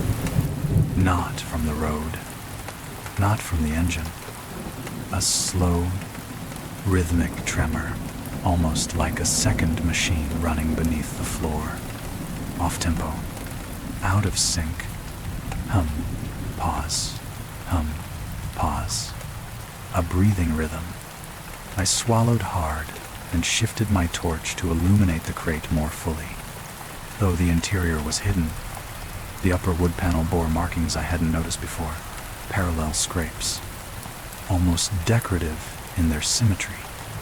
But something about them felt wrong. They weren't carved. They weren't etched. They were worn into the wood, gradually, repeatedly, as if someone inside had dragged their fingertips over the same lines again and again until the pattern burned itself into the grain. The lorry turned a corner, tilting me toward the crates. My shoulder bumped the closest one, lightly, and the wood answered. Not with a creak, with a soft, dry shift, like linen sliding against the inside of a hollow case. I froze. Another small exhale followed. This one slower, longer, almost curious. The strip light overhead flickered again, dimming to a low amber glow.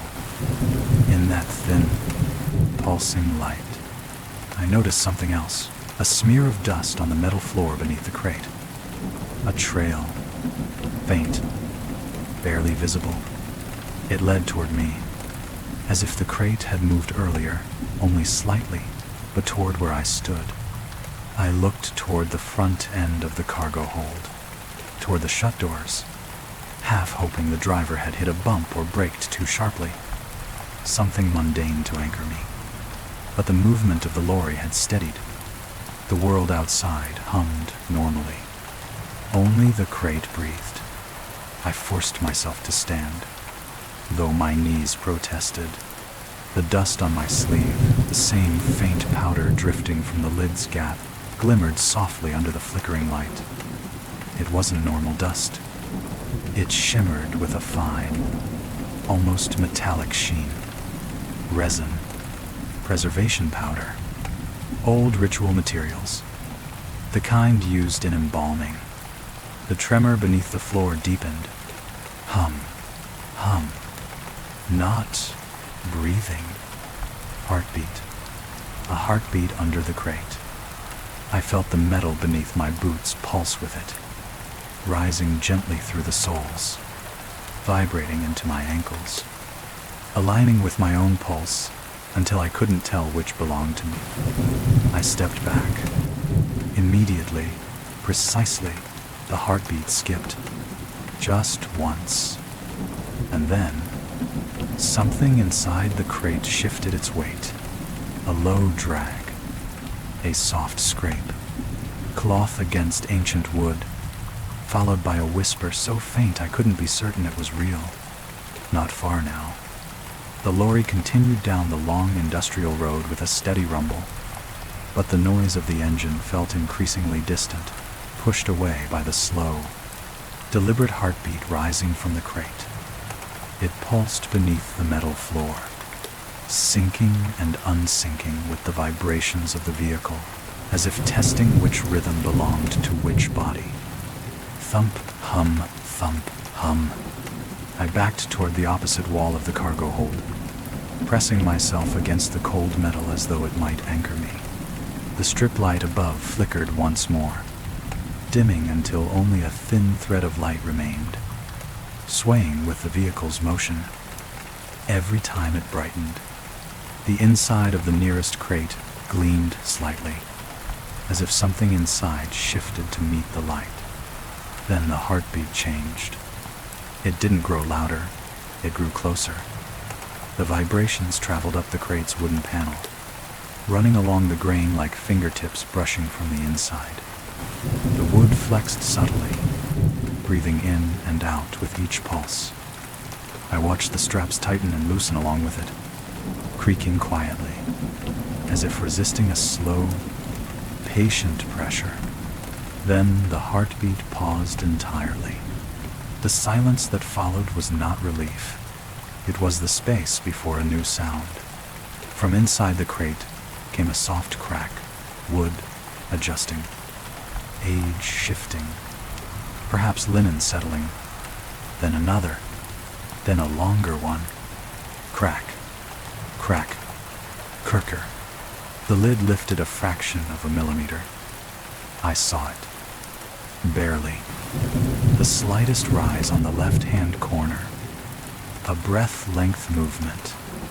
Inside the crate, the linen shifted, a long, dry glide, like fabric sliding over a long, narrow surface. The heartbeat resumed, quicker now, not frantic. Values of ritual precision. The glow from Story 3 had not followed me into the lorry, but the rhythm had. The same ancient pulse, the same cadence buried under desert floors. Now alive, beneath reinforced wood and metal bolts, I crouched slowly, forcing myself to remain as quiet as the heartbeat wished. The dust trail on the floor, the faint shimmering residue left earlier, was longer now. Thicker, crawling toward the center of the cargo bay in a hesitant line, as though drawn toward the sound of my pulse. The lorry hit a small bump in the road. The crate jerked, not with the bounce of the vehicle, but with a delayed, separate movement. Something inside braced itself. The heartbeat deepened. The floor shuddered gently. The air warmed, tinged with a faint smell of resin and aged bandage. I swallowed hard, steadying myself. Stop, I whispered, to the crate, to myself, to anything listening. The heartbeat paused. A soft, low hum took its place, a vibration that filled the entire cargo hold. It resonated in the metal, in the crate, in the very air around me. It wasn't mechanical. It wasn't structural. It was a voice, not spoken, but felt, a presence. The hum grew stronger in pulses, long, slow waves rolling across the floor and up the walls, brushing the inside of my ribs as if coaxing my lungs to breathe in a different rhythm. Then the crate answered. A single, heavy thump struck the lid from underneath. The wood bowed upward, straining against the straps, which groaned under the pressure. The hum paused. Then, thump. Stronger, direct, intentional. I stumbled forward, bracing myself on the metal floor.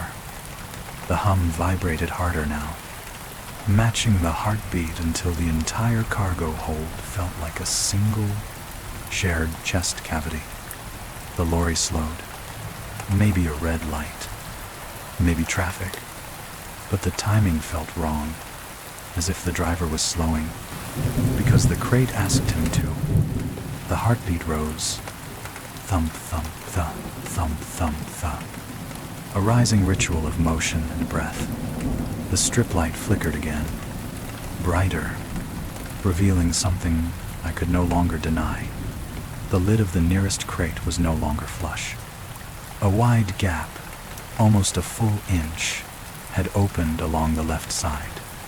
Through it, I saw darkness, then linen, wrapped tightly, trembling with breath. A finger length of cloth slid into view, slow, deliberate, pressing lightly against the open gap as if testing the pressure of the air outside. The heartbeat quickened. The hum swelled. The lorry drifted to a stop, and from the front cabin, the driver's voice reached me, muffled but calm. "You all right back there?" A normal question, a normal tone, but the crate answered for me before I could speak. A soft whisper, dry, ancient, gentle, to rose from the gap. Closer. I froze. The driver knocked on the wall separating us. "You say something." I tried to speak, but all I heard, from the crate, from the metal floor, from the humming air, was the voice again, clearer, calling, closer, and the lid lifted another inch. The second inch of separation in the lid felt like the breath before a name is spoken, soft, intimate, inevitable. I stayed frozen in my crouched position, the cold metal floor beneath me, humming with the pulse rising from the crate. The straps across the lid quivered, as though the wood beneath them was swelling with each inhalation from inside. The driver knocked again. "Everything okay?" I swallowed, my throat dry. "Yeah, I managed. Just checking the tie-downs." A lie. Thin, brittle, ready to break. The heartbeat answered instead of me. Thump, thump, though. A sound the driver couldn't hear. Not through the metal, not through the engine, but one that filled the narrow cargo bay until it seemed to beat in the air itself.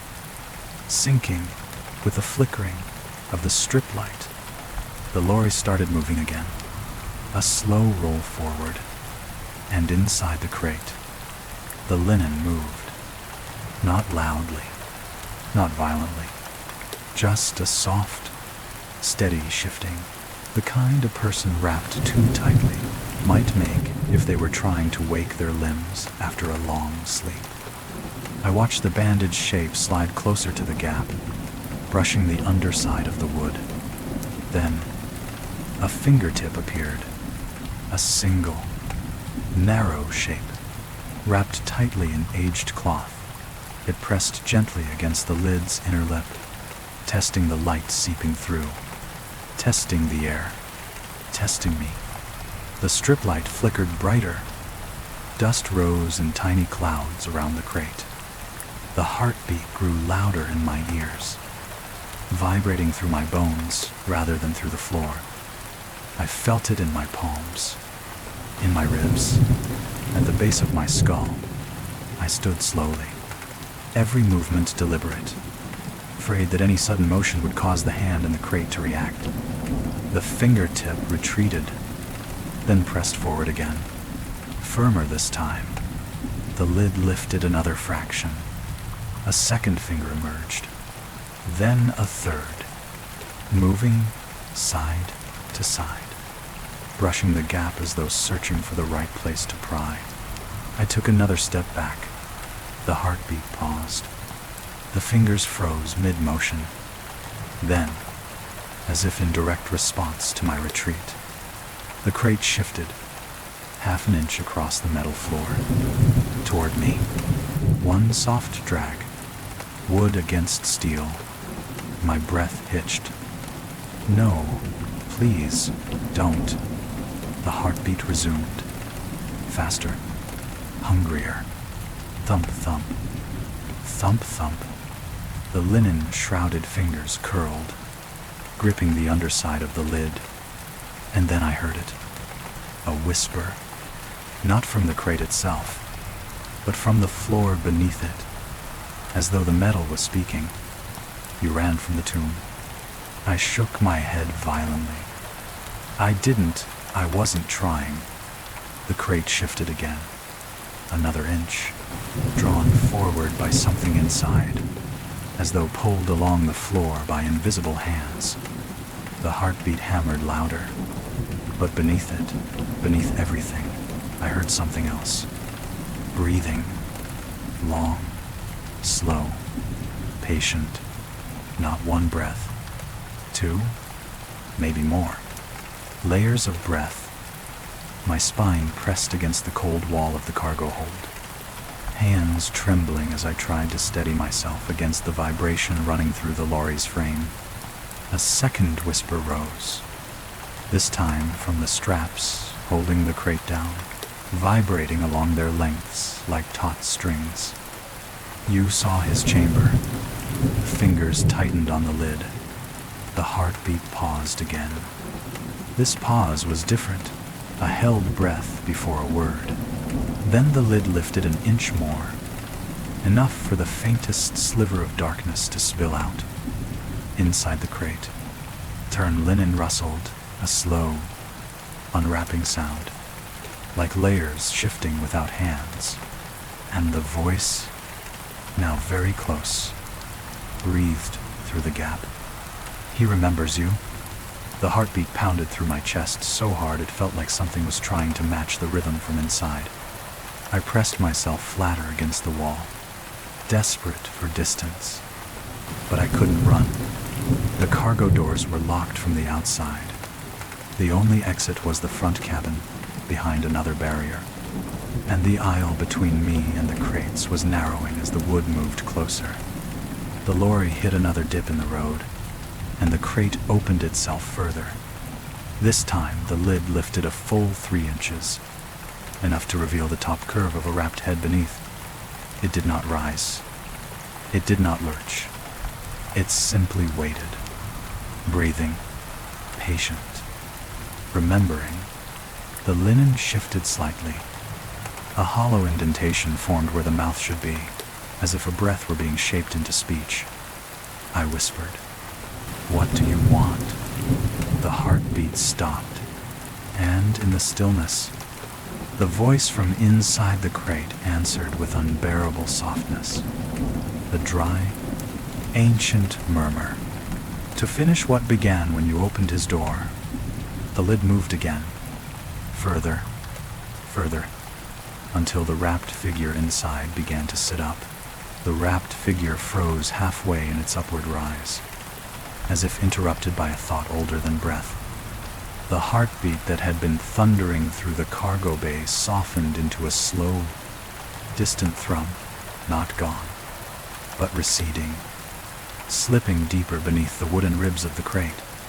For the first time since the journey began, the silence felt intentional. The figure's linen-wrapped head tilted minutely, enough for the faint leaking light to brush across the contour of the bandages. Then, with a whisper of ancient fibers settling, it lowered itself back into the crate, not collapsing, not falling, but descending with the same deliberate care it had used to rise, as if it had reconsidered, as if something had told it to wait. I felt warmth return to the air around me, a thin, fragile warmth, like the last breath left in a room after someone has just stepped out. The strip light above steadied, glowing with a soft amber tone that made the wooden crate seem almost harmless. A simple artifact in transit rather than a mouth ready to open. The lid eased downward, slowly, softly, until the gap was no more than a hairline seam. The heartbeat faded into silence.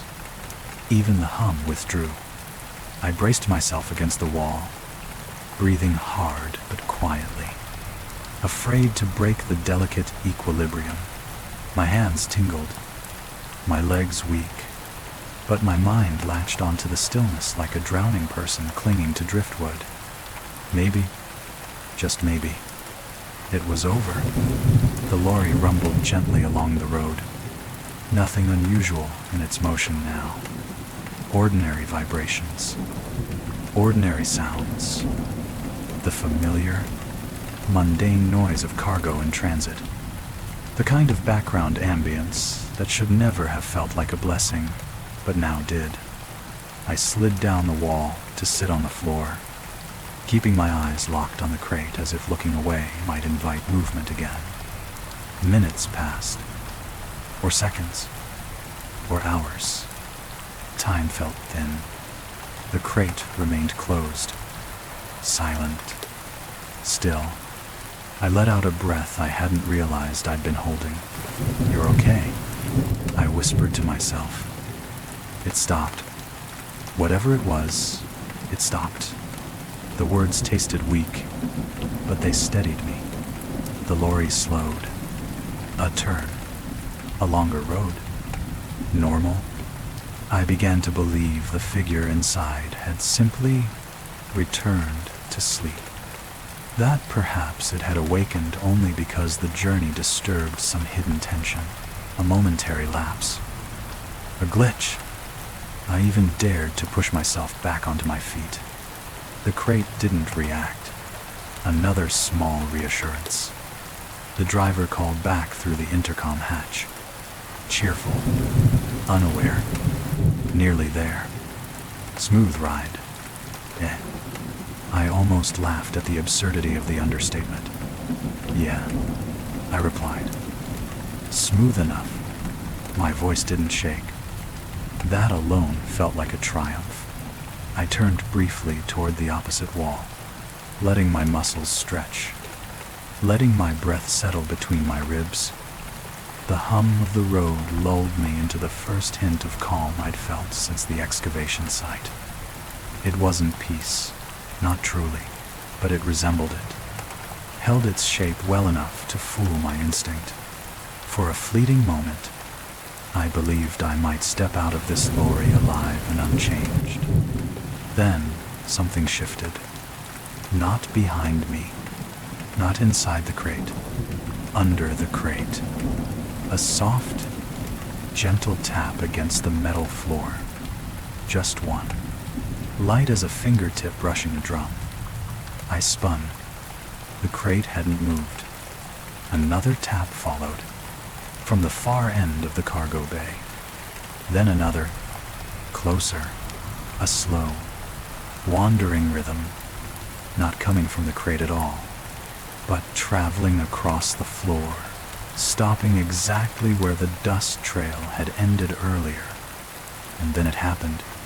The dust began to move, not swirl, not scatter, move, as if shaping itself, pulling together, drawing a line across the metal floor.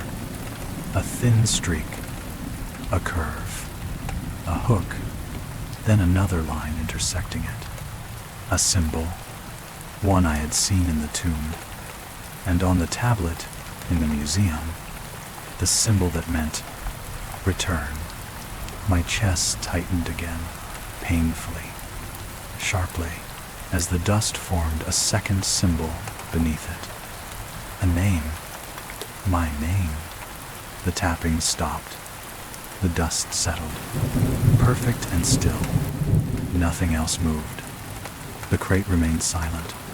The heartbeat did not return. Even the lorry felt steady, as though unaware anything was happening in its cargo. For all appearances, I was safe again. Yet the message in the dust glowed faintly under the flickering strip light. a soft shimmer of resin powder forming the neat, careful lines of the inscription. I forced myself to breathe slowly. The crate had rested. The heartbeat had quieted. The figure had gone still. But the desert hadn't stopped. It had simply changed its method. And now, it wasn't the wrapped figure calling for me. It was something else. Something older. Something deeper. Something patient. A soft, affectionate whisper curled upward from the dust-written name on the floor. Rising so quietly, I almost mistook it for memory. Almost there? The whisper rising from the dust hung in the air longer than it should have. Its last syllable, curling into the corners of the cargo hold like smoke, looking for a way out. My eyes remained fixed on the symbols written across the metal floor. They didn't move. They didn't fade. They simply waited, as though the dust itself had chosen to hold the shape. Then the lorry slowed again, this time more abruptly, as though the driver had pressed the brake with sudden certainty rather than caution. The crates jolted, straps tightening in stiff metallic groans. I stumbled forward, catching myself on the nearest wall. The dust didn't stir. Not one grain shifted. I tried to speak, call out, warn the driver. Anything, but the words felt thick, as if the air had gained weight. My throat wouldn't open enough to form a sound. I turned toward the front of the cargo bay, toward the thin metal door leading to the cabin. And then I heard it. A voice. Not from the crate.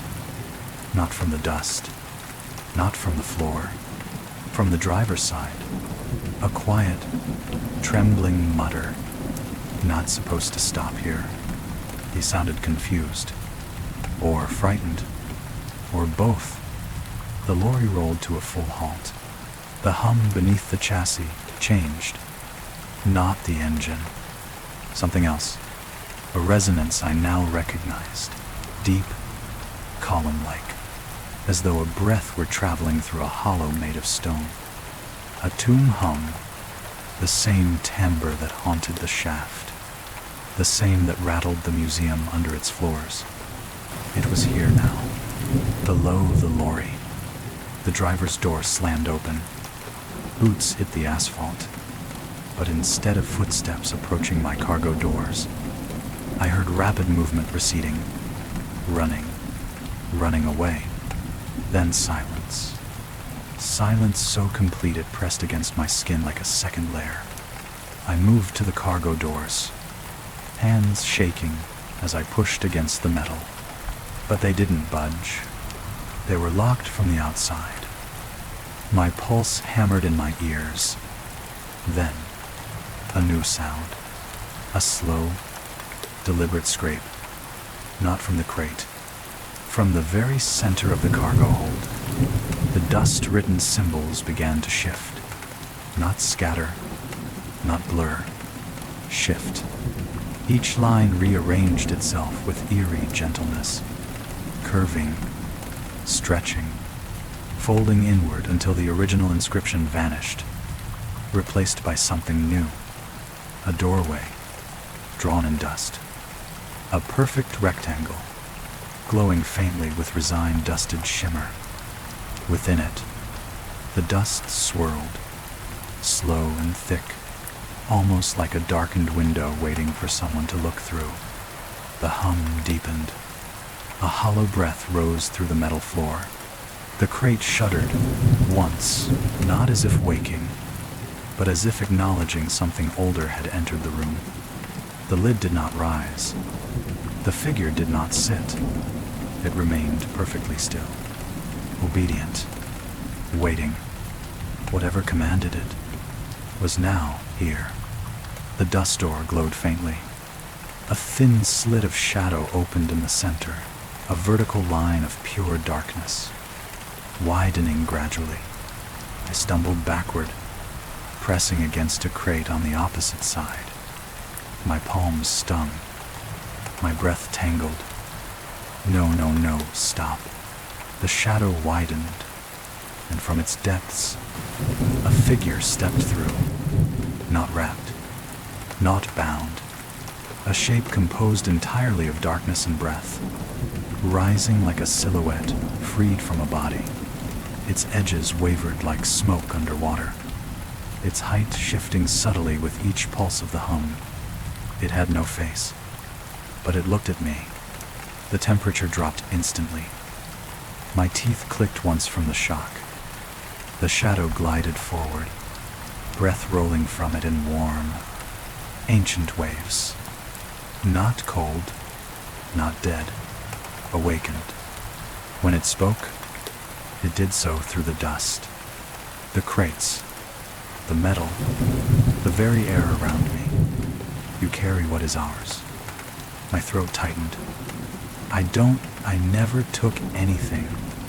The shadow tilted its head, as though amused. Knowledge. The word resonated through the hole like a deep drumbeat. Memory.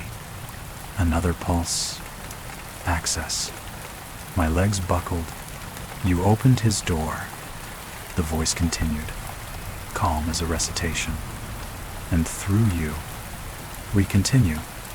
The wrapped figure inside the crate exhaled softly, a reverent sound, almost like kneeling. My vision blurred. The hum thickened. My chest struggled to expand. Please, I whispered. The shadow raised a narrow arm, not threateningly, but like a teacher directing a student's gaze. Dust lifted from the floor, spiraling upward, forming symbols I recognized only dimly, the cartouche of a pharaoh, but distorted, incomplete. The shadow pointed to the missing section, a single empty space within the cartouche, a space shaped exactly like, my breath caught, a human silhouette. My silhouette? The shadow stepped closer. You opened the way. Now you complete it.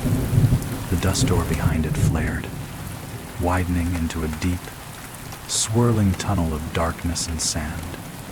I felt it pulling, the way dunes shift in a sandstorm, the way heavy linen draws breath through its fibers. The shadow reached out, not grabbing, inviting, and the ancient hum crescendoed beneath the lorry, shaking the floor in long, patient waves. The crates began to vibrate in response. All three of them. Inside the nearest, the wrapped figure stirred, a single, deliberate rise of its chest, but not to escape, to follow. The shadow's voice softened, almost kind. Come, your journey is not done. The dust door's pull intensified, the cargo hold warped. Time slowed. My breath thinned into a tremble. I grabbed the wall, desperate, but the metal rippled beneath my fingers like warm clay. The shadow extended its hand again. Return, and the floor beneath my boots opened. Sand and darkness surged upward. My scream died before it left my throat. I fell into dust, into hum, into ancient breath, and somewhere above, as the world inverted, I heard the lid of the crate slide open in a slow, accepting exhale. There was no impact when I landed, only a soft, immense weight like falling into a lung made of sand. The darkness wasn't empty. It was warm, textured, shifting against my skin like linen being pulled across a body. I tried to move. My hands brushed a surface that felt both solid and alive. Stone, wrapped in cloth. Then the hum returned. Low. Close. Inside my ribs, a glow pulsed somewhere behind my eyelids. Faint but steady, as if someone were holding a lantern on the other side of a wall made of breath. When I finally forced my eyes open, I found myself lying on my back, staring up at carvings, Not museum ceilings, not the lorry, not the night sky. Stone, deep, polished, gold-tinted stone. The walls around me were carved with symbols I recognized immediately. The same incomplete cartouche. The same spirals of script that shifted when unobserved. The same text that had spelled my name in dust. Only now, the empty space in the cartouche was gone. It was filled, not with a glyph, but with a carving of a human figure, a human face, a human silhouette. My silhouette. The hum deepened, vibrating through the chamber. Dust fell from the ceiling in lazy streams, drifting across my clothes. I pushed myself upright, heart pounding with a kind of dread so vast it felt almost calm. Then I heard it, a voice, not layered, not ancient, not distant, clear, human, inches from my ear. I knew you'd return. I turned. Harris stood there, but not the elderly guard, not the shadow wearing him, not the figure from the museum. This was Harris as he had been years ago, younger, upright, his eyes bright, not sunken, his uniform crisp, unstained by dust or age, his face unlined. "I've been waiting," he said gently. My breath caught. You're alive." He smiled faintly. "I'm here," he corrected. "Alive isn't the right word." He stepped closer, the sand around his boots forming ripples like water. "You weren't supposed to run," he murmured. "But it's all right. You're where you were always meant to be." Behind him, from the shadows of the chamber, another breath rose, slow, deep, patient. The wrapped figure, not climbing anymore, not trapped, but standing, still, waiting. Harris extended his hand toward me. "Come, he's ready to show you the rest." My legs trembled, my pulse stuttered, and then, behind Harris, a second figure stepped into the dim light, wrapped, tall, silent, but I recognized the shape, because it was me, bound in linen, head tilted, breathing, waiting for me to join it. The hum swelled, the chamber darkened, and Harris whispered with impossible softness, "You finished the story." The wrapped version of myself raised its hand, reaching, inviting. The chamber walls shifted inward like lungs exhaling, and everything went dark. Story 5. The mummy labyrinth I once knew by heart. I came to consciousness inside a building I should have recognized instantly, the National Conservation Wing, the place where I had spent nearly a decade cataloging artifacts, studying embalming tools, memorizing the layout of every corridor and sublevel. But the moment I opened my eyes, I knew something was wrong, terribly wrong. The air smelled of resin and stale linen.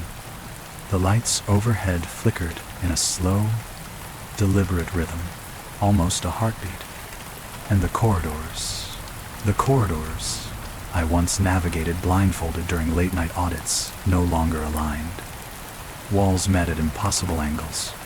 Glass display cases stretched and long. Warped sequences. Doorways leaned like watching silhouettes. This was not the museum I remembered. It was the shape of my memory, distorted. I pushed myself to my feet, the echo of my movement traveling far longer than it should down the hall. Somewhere deep inside the labyrinth, a sound answered my awakening. Tap, tap, tap. Not approaching, not retreating, waiting, And then a whisper slid through the flickering lights. "You know the way." Except now, I wasn't sure I did. The tapping lingered in the air long after the final beat faded, not echoing, suspended, as though the walls themselves were holding the memory of the sound the way lungs hold the last breath before speaking. I turned slowly. The corridor behind me stretched much farther than it ever should have. The conservation wing was built in short, efficient segments. I used to joke that you could sprint from one end to the other in under a minute. But now, the hallway extended into a pale, flickering distance that felt impossible. Sections repeated themselves. Display cases I remembered cataloging years apart now sat side by side. The plaques beneath them mismatched, flickering between different years of inventory as though confused which era they belonged to.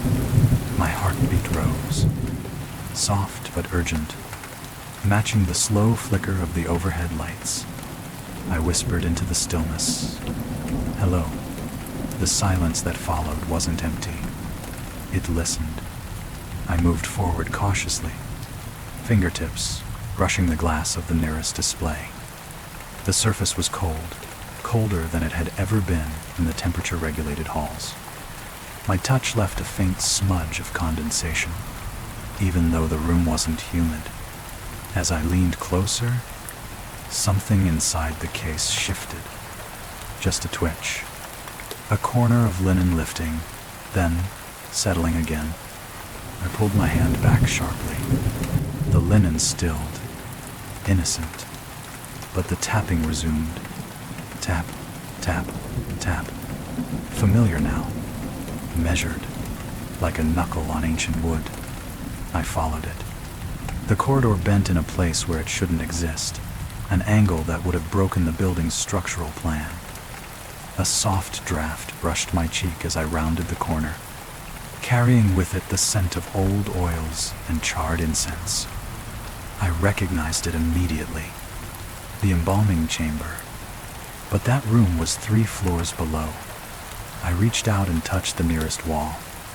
Warm, as if someone had pressed their palm against it moments before, or as if something behind the wall was breathing. Another shift in the air.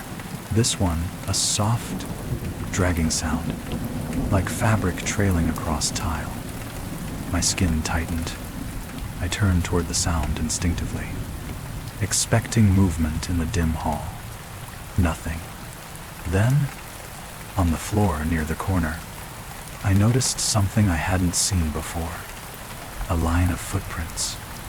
Not dusted, not marked, indented in the tiles themselves, as though the weight pressing down had been heavy enough to leave the faintest impressions. They were long, narrow, too close together, the same shape I'd seen in the excavation shaft, the same shape that had followed me from the museum, from the lorry, from the tomb. But these footprints were leading in, deeper into the labyrinth, and beside them, smaller indentations, my own. I knelt, breath trembling. The prints matched my boots exactly, same groove, same wear, same scuff across the right heel, except I had not walked here yet. A coldness slid up my spine. My reflection in the glass shifted subtly, as though it lagged behind my movements by half a second. When I turned sharply to look, my reflection stood perfectly still, a fraction too still, before slowly catching up. The tapping stopped again. Silence. Holding. Waiting. Then a whisper drifted from deeper within the labyrinth, soft as a memory spoken through linen. "You walked this path already." I stood, heart hammering. "No," I whispered to the empty hall. "Not here. Not now." The corridor lights buzzed faintly and rearranged themselves. Sections shifted. Doors appeared. Walls adjusted, aligning like a puzzle sliding into place. until the hallway ahead of me looked exactly like it had 10 years ago. The year I first joined the wing, the same display cases, the same wall cracks, the same broken light that flickered on a timer. Perfect, familiar, inviting, a memory made real. The whisper came again, this time from directly behind me. "You know the way." I turned, and the corridor behind me was no longer the place I had just walked through. It had rearranged into another memory, another year. The labyrinth wasn't just shifting, it was remembering me. The corridor behind me, the one that should have been familiar, continued to shift in ways that felt eerily organic, like a chest expanding with breath. The lights flickered in slow, heartbeat intervals, each pulse illuminating a slightly altered detail, a reshaped doorway, a plaque written in handwriting instead of printed type. A case I knew had been removed years ago, now standing pristine as if freshly installed. The sound began again. Not the tapping. Not yet. A hum. Deep. Slow. Barely audible, but strong enough to ripple across the floor like heat on desert stone. I took a cautious step forward. The hum followed. Not from above. Not from below. From the walls themselves. I placed my palm on the nearest surface. It vibrated softly, a detectable quiver beneath my skin, like feeling a heartbeat through someone else's wrist. I withdrew my hand. The vibration remained in my fingertips, as though the wall had breathed into them. The hum deepened, and then the tapping returned. One tap, another, a third, all perfectly spaced. But this time, it wasn't coming from one direction. It rose from everywhere. The ceiling, the corners, the glass cases, the floor tiles beneath my boots. Soft, gentle, intimate, as if countless fingertips were knocking from behind the walls of the labyrinth. Tap, tap, tap. The sound thickened, layered, overlapping until the hall vibrated with the quiet persistence of ancient patience. I stepped backward, and the tapping faltered, not stopping, but adjusting, shifting to follow my retreat, like a ripple in water, reacting to movement. Then came the second sound, a drag, very faint, like linen brushing tile, measured, deliberate. I turned toward it instinctively. A long corridor stretched ahead, one I recognized from my 3rd year working in the wing. It had been demolished and rebuilt since then, but here it stood as it once was, perfectly restored by memory or something older than memory. At the far end of the corridor, something moved. Not fast, not slow, just steady. A faint suggestion of shape, wrapped, tall, the bandages shifting with each glide forward, though the figure itself did not visibly step. I froze. The hum deepened again. The dragging grew clearer. The tapping fell into a new rhythm. Tap, tap, tap, tap, tap. I recognized the pattern. I had heard it before. The coded rhythm carved into the tomb floors. The counting inside the museum. The heartbeat of the lorry's crate when the figure tried to rise. A summoning rhythm. The corridor lights dimmed until only the faint glow from glass cases illuminated the space. Inside the nearest case, the linen covering an embalming tool lifted slightly, as though stirred by breath. The drag came closer. The wrapped figure at the far end seemed to extend its shadow farther than its body should allow. The shadow slid along the tiles, reaching down the corridor like a dark tongue tasting its surroundings. My knees weakened. The tapping abruptly stopped. Only the drag remained. Soft, slow, Inevitable. I stepped aside from the corridor's center instinctively, pressing against the wall. The tiles beside my face warmed, then cooled, as if someone pressed their hand there briefly before withdrawing. A whisper followed, low, coaxing, drifting like sand through broken stone. Left turn. My breath caught, because the corridor had no left turn. Not originally, but as I stared ahead, the wall to my left shifted, not with force, not with violence. It simply rippled, like fabric in slow motion, then opened into a new passageway, one that had never existed, one that smelled of desert wind and old resin. The hum swelled, then the tapping resumed behind me, closer now, almost right at my back. I didn't dare turn. Not yet. Instead, I took one step into the new corridor.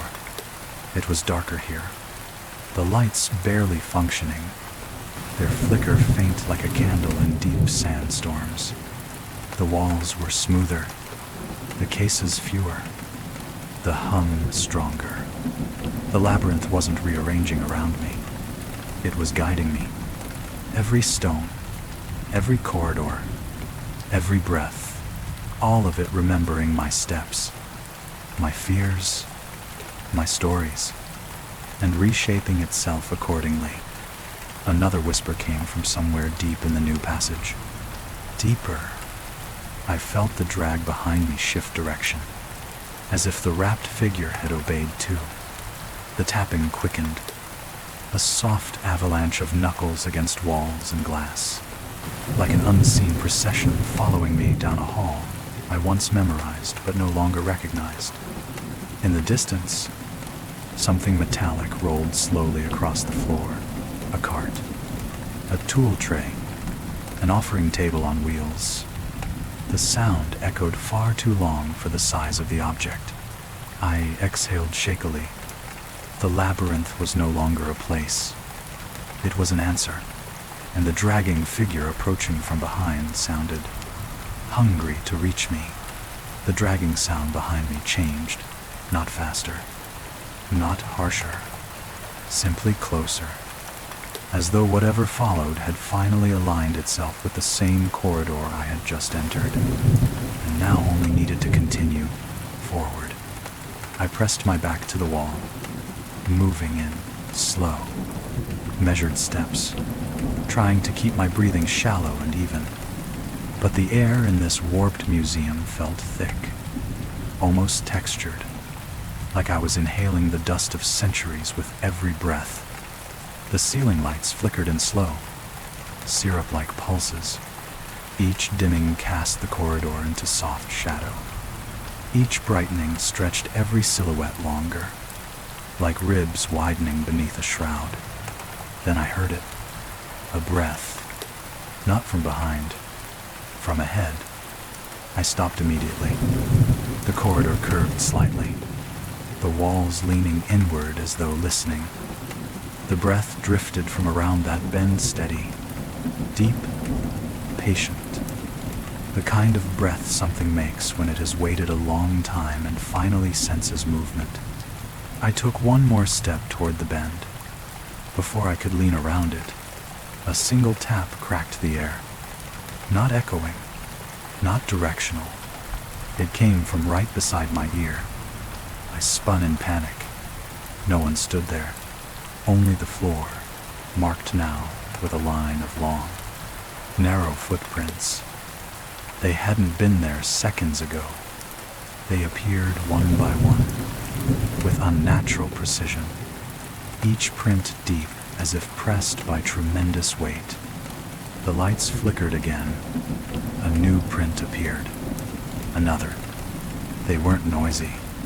They didn't come with footsteps. They simply materialized with the rhythm of the lights. Each time closer to where I stood. I stepped backward. The lights flickered. The prints advanced. A cold tightness wrapped around my spine. I took another step, this time sideways, toward the corridor's bend. The prince halted, as if waiting for me to make a decision. Behind me, the dragging sound thickened, not footsteps, not a crawl, but layers of wrapped fabric rubbing, folding, adjusting, as though something was rising from its own weight. I turned back toward the bend, toward the unknown breath. A figure stepped out. It wasn't wrapped. It wasn't decayed. A man. A security guard from the museum. Uniform slightly dusty. Badge glinting weakly in the flickering light. But his expression, different. Hollow. As though his face remembered emotions rather than felt them. He lifted a trembling finger to his lips. A silent warning. I froze. He stepped closer, back pressed to the wall, breath shallow. When he whispered, his voice sounded papery, as though unused for years. Don't turn around. My blood went cold. He swallowed hard, then added barely audible, not ever. Not here. I parted my lips to ask, what is behind me? He moved instantly, pressing his palm over my mouth. It hears breath. It follows breath. His hand shook violently. Behind me, the dragging stopped. For the first time since entering the labyrinth, everything fell silent. Completely. Perfectly. Then a gust of warm, stale air brushed the back of my neck. A breath. Not mine. Not his. Something behind me was very close. Close enough that I felt individual strands of my hair lift. The guard squeezed his eyes shut, whispering desperately, "Don't inhale deeply. It matches your breathing." I held my breath. The corridor lights dimmed almost to nothing. The hum in the walls intensified, vibrating through my teeth, my bones, the floor beneath my boots. From directly behind me came a faint, deliberate tap, right at my heel. Then another, and another. Each tap soft, patient. The guard's eyes snapped open. He stared past me, through me, to whatever stood at my back. His face drained, and a thin line of sweat slid down his temple. In a shaking voice, he said, "It's not following you, eh?" My stomach dropped. The guard stepped sideways, slowly, silently, pointing toward a newly formed corridor, one that hadn't existed a moment earlier. Its walls quivered faintly, like a throat preparing to swallow. "Go," he whispered. "Now, what about you?" I whispered back. His gaze drifted downward, toward my feet, then upward, to whatever towered unseen behind me. He gave a small, defeated exhale. It came for me, and in that instant, the dragging behind me shifted, as though something had straightened to its full height. A breath, warm, ancient, intimate, expanded at the back of my neck, and the guard's final whisper cracked like linen splitting. "Run." I didn't run. Not at first. Something about the guard's voice, the resigned tremble in it, rooted me to the floor. For one terrible heartbeat, I considered grabbing his arm, pulling him with me into the shifting corridor ahead. But the way he stared past me, the way his pupils tightened to pinpoints, told me he wasn't asking for help. He was warning me. The warm breath at the back of my neck pulsed once more, a long exhale that rolled across my skin like a slow tide. Then it receded, not retreating, not disappearing, simply withdrawing its attention from me. A choice. I seized the moment. I stepped backward into the new corridor, careful, quiet, without turning my head. The guard slid sideways. out of my path, pressing himself flat against the wall, still staring at the presence behind me with the fear of someone watching a prophecy come true. My foot crossed the threshold. The corridor sealed, not with a slam, not with force, but with a breath. The wall behind me, the wall that had been open a second earlier, tightened, smoothed, and settled into place. No seam, no outline, no sign that the hallway ever branched. The guard was gone, the thing behind him gone with him. I stood alone. The air in this corridor was different, thinner, cooler, almost breathable after the suffocating heat of the passage I'd escaped. The lights here glowed steadier. The hum sank into a softer, deeper register. Even the cases lining the walls looked accurate to my memory, not warped or rearranged. For the first time since reawakening in this labyrinth, I felt something like relief. Shaky, fragile, false, perhaps, but relief nonetheless. I exhaled slowly, quietly. The corridor didn't react. I took another breath, deeper this time. Still nothing. I let my shoulders loosen. A tension I hadn't realized was gripping my spine began to unwind, like a knot of fear loosening its grip. Maybe, just maybe, this section of the museum was stable, unaffected, safe. I dared to walk. Each step felt like stepping onto thin ice, expecting cracks, but the tiles stayed solid beneath my boots. No new footprints appeared. No tapping followed. The dragging sound from before was swallowed by distance. I reached a familiar corner, one I had walked 1,000 times in the old layout, and paused. A faint scent drifted through the air, lavender cleaning oil. The same brand we used years ago. The same scent that used to cling to the conservation tools long after the staff had left for the night. A memory. Exactly right. I turned into the next hallway, expecting distortion, but what I found instead was so perfectly normal it unnerved me.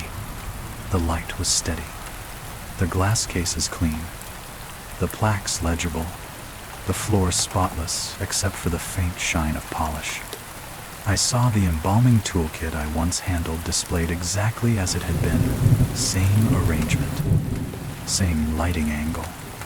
It was like walking into the museum before anything strange had happened, before the tomb, before the voices, before the name written in dust.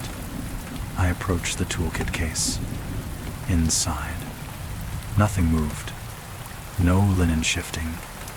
No breath fogging the glass. No shadows stretching. Just artifacts behind glass. Quiet as memory. My heart slowed. My hands steadied. I allowed myself to think. Maybe the labyrinth isn't entirely hostile. Maybe this part remembers me kindly. I leaned forward to check the inscription plate. It read exactly what it should. I closed my eyes in a wave of fragile relief. A quiet moment. A gentle breath. Safe. I turned away from the case and froze. Footprints. My own footprints. A perfect trail behind me, marked across the polished floor, but something was terribly wrong. They were not where I remembered stepping. They did not follow the path I'd taken. They were not spaced correctly. They aligned with a path that walked right past me, as though someone else wearing my boots had been walking in this corridor while I was facing the glass case. My breath stuttered. I looked down at the nearest footprint. It was fresh, sharper than the ones behind it. It hadn't been there when I approached the toolkit. I knelt slowly. The indentation was still settling, as if the floor had only just received it. Something else was walking, tracing my path, repeating my steps. I stood up, heart thumping again. The corridor went still, unnervingly still. Then an overhead light flickered. Just once. Just enough to catch movement at the far end of the hallway. A silhouette. Tall. Wrapped. Motionless. Facing me.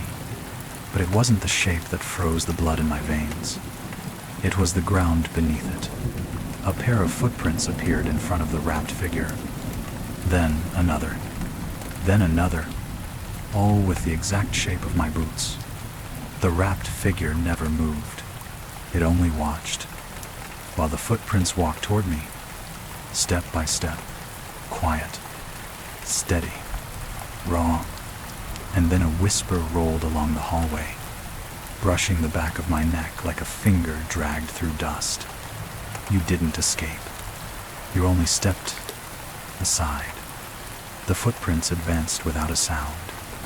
Each one appeared on the polished floor with a soft press, a slow indentation, as though invisible weight stepped carefully, deliberately, never rushing, never hesitating. They were perfectly spaced, perfectly aligned with the pace I used when walking through these halls on quiet nights years ago. My pace, my gait, my memory. The wrapped figure at the far end of the corridor remained still, tall, straight, silent, its linen folds unmoving, as if carved from dust. Only the faint tightening and loosening of the bandages at what might have been its chest suggested breath. The advancing footprints drew closer. I backed away slowly. Each step I took backward produced nothing under my own boots, no imprint, no sound. But the invisible walker taking steps toward me left deep, clear impressions, walking my path, wearing my movement, approaching. The corridor seemed to lengthen behind me, stretching out into dimness, a narrowing throat of flickering light. I didn't dare turn around. In this labyrinth, turning felt like invitation. My breath thinned. Stop, I whispered, less a command, more a plea. The footprints did not stop. Only the wrapped figure reacted, its head tilting a few degrees, as if listening to something whispered inside the linen. The motion was slow, creaking like ancient fabric that had learned to mimic life. A faint hum began to resonate through the air. Not from the walls this time. Not from behind me. Not from the wrapped figure. From the floor, a vibration rising through the tiles, through my boots, up into the bones of my legs. A hum that aligned with the pace of the approaching steps, not matching them, guiding them. Then the whisper returned. But this time, it came from directly in front of me, from the empty space where the next footprint would appear. Step in. The next indentation formed, right at my toes. I stumbled backward, forcing myself into the long corridor that had opened moments earlier. The lights here flickered in a softer rhythm, almost like breathing, steady, restive. I didn't know if it was safer, but forward was my only direction. The labyrinth responded. The walls contracted, gently, like dust being pulled inward by a long inhale. The corridor narrowed, guiding me, funneling me. The footprints behind me followed, turning the same corner, adjusting their angle perfectly. I walked faster. The footprints matched, still invisible, still precise. When I reached the next intersection, the air shifted sharply, a rush of warmth brushing my face, carrying the scent of old resin. The corridor on my left shimmered faintly, as though lit by firelight from very deep below. The corridor on my right was dark, cold, and silent. The one ahead pulsed with the low hum, 3 paths. The labyrinth waited. A breath rose behind me. Close. Too close. I stepped forward into the humming corridor. The lights above lengthened, stretching into thin strips. The cases along the walls grew taller, their glass rippling as if under pressure. Inside them, the wrapped tools and artifacts twitched faintly, vibrating with the hum. Halfway down the corridor, the floor tilted slightly. Not enough to trip, just enough to make me aware I was being guided downhill. Deeper. Stop. I whispered again. The hum answered, gently, like reassurance. I reached the bottom of the sloped corridor. There, the labyrinth opened into a wide, circular gallery. A place I knew, but not like this. It was the central autopsy rotunda. Except the tables were gone, the equipment gone. The lights dimmed to a soft, golden glow. In the center of the room stood a single stone slab, ancient, out of place, and carved into its surface was a shape, a human form, not fully carved, incomplete, waiting for someone to lie upon it. My breath fractured. The footprints behind me entered the rotunda. They circled, slow, precise. They stopped at my side. Then another sound joined them.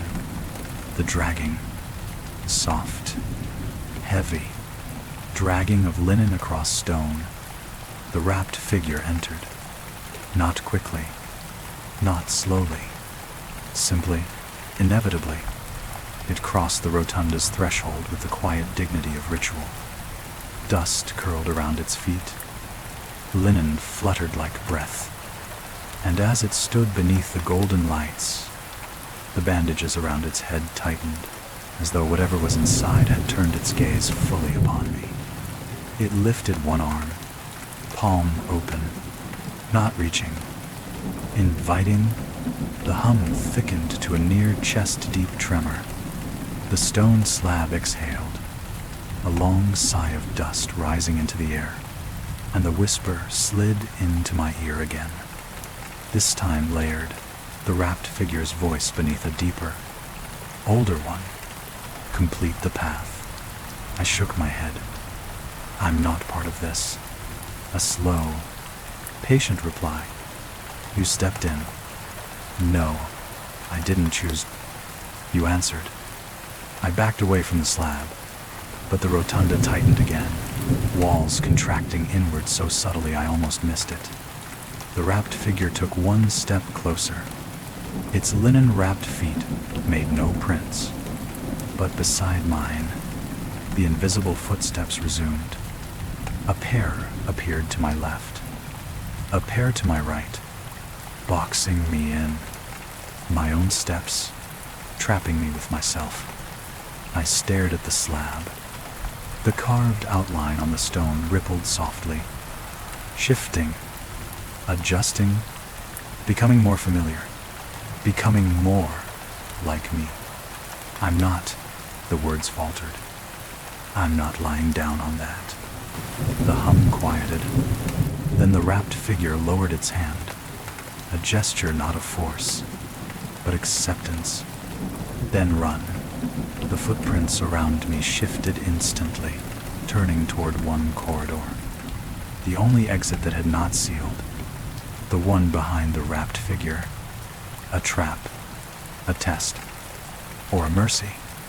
But my legs moved before my mind decided. I ran. Past the slab. Past the figure. Past the rising hum. And as I did, the wrapped figure whispered, not to call me back, but almost tenderly, you'll return. Shapes always return to their molds. The corridor swallowed me. The hum chased me. The footprints followed. But the rotunda faded behind me, its lights dimming until everything fell into whispering dark. I didn't stop running. The corridor narrowed as I ran, walls tightening like ribs around a lung. The lights flickered, each pulse shorter, dimmer, until darkness began eating the spaces between them. My boots struck the floor in quick, desperate beats, yet only one set of footprints appeared behind me. Not mine, not the invisible walkers, just one pair, deep, steady, growing closer. The wrapped figure was following, but slower than my running. Not chasing, just accompanying. The corridor bent sharply left. I turned it and stopped. The hallway ahead was familiar, painfully familiar. My old archival office, but not as it was years ago. Not as it should be. The door stood open, its frame breathing gently, expanding and contracting with the hum beneath the building. A warm, amber light spilled from inside, soft and inviting, like the lamps I used to leave on when working late nights. I stepped closer. The hum softened. The air warmed. Inside the office, everything was exactly as I remembered. My desk lamp, my scattered notes, the cracked spine of my field journal. Even the chair was pulled out slightly. Waiting, on the desk, a sheet of paper lay perfectly centered, blank, except for one fresh line of text written in fine, resin-dusted strokes. Your shift never ended. My breath fractured. Behind me, the wrapped figure stopped at the threshold, its shadow stretching past my feet. It didn't enter. It simply watched. Linen stirring with slow, patient breaths. On the desk, the paper rippled. Another line appeared beneath the first. Take your place. The hum deepened so gently it felt like my own pulse. The room grew warmer, sleepier, like a lullaby carved into walls. I stepped backward. The wrapped figure exhaled once, a soft, disappointed release of air. Then the chair moved, slow, scraping gently across the floor, sliding toward me, inviting. My journal opened on its own, pages turning one by one until it stopped on a blank spread, waiting for the next entry, waiting for me. And as the lights dimmed to a warm, resign-colored glow, a final whisper curled through the breathing walls around me. You never left the labyrinth. You only remembered the door. The hum faded. The lights blinked out. And in the darkness, the chair tapped lightly against the back of my legs. A gentle nudge, a reminder, a beginning. Before we end tonight, listener, allow your breath to settle. Let the quiet linger a little longer in your chest. The labyrinth remembers you now, and memories have a way of finding their path back. Rest, if you can, and until the next story, sleep gently and let the darkness keep its distance.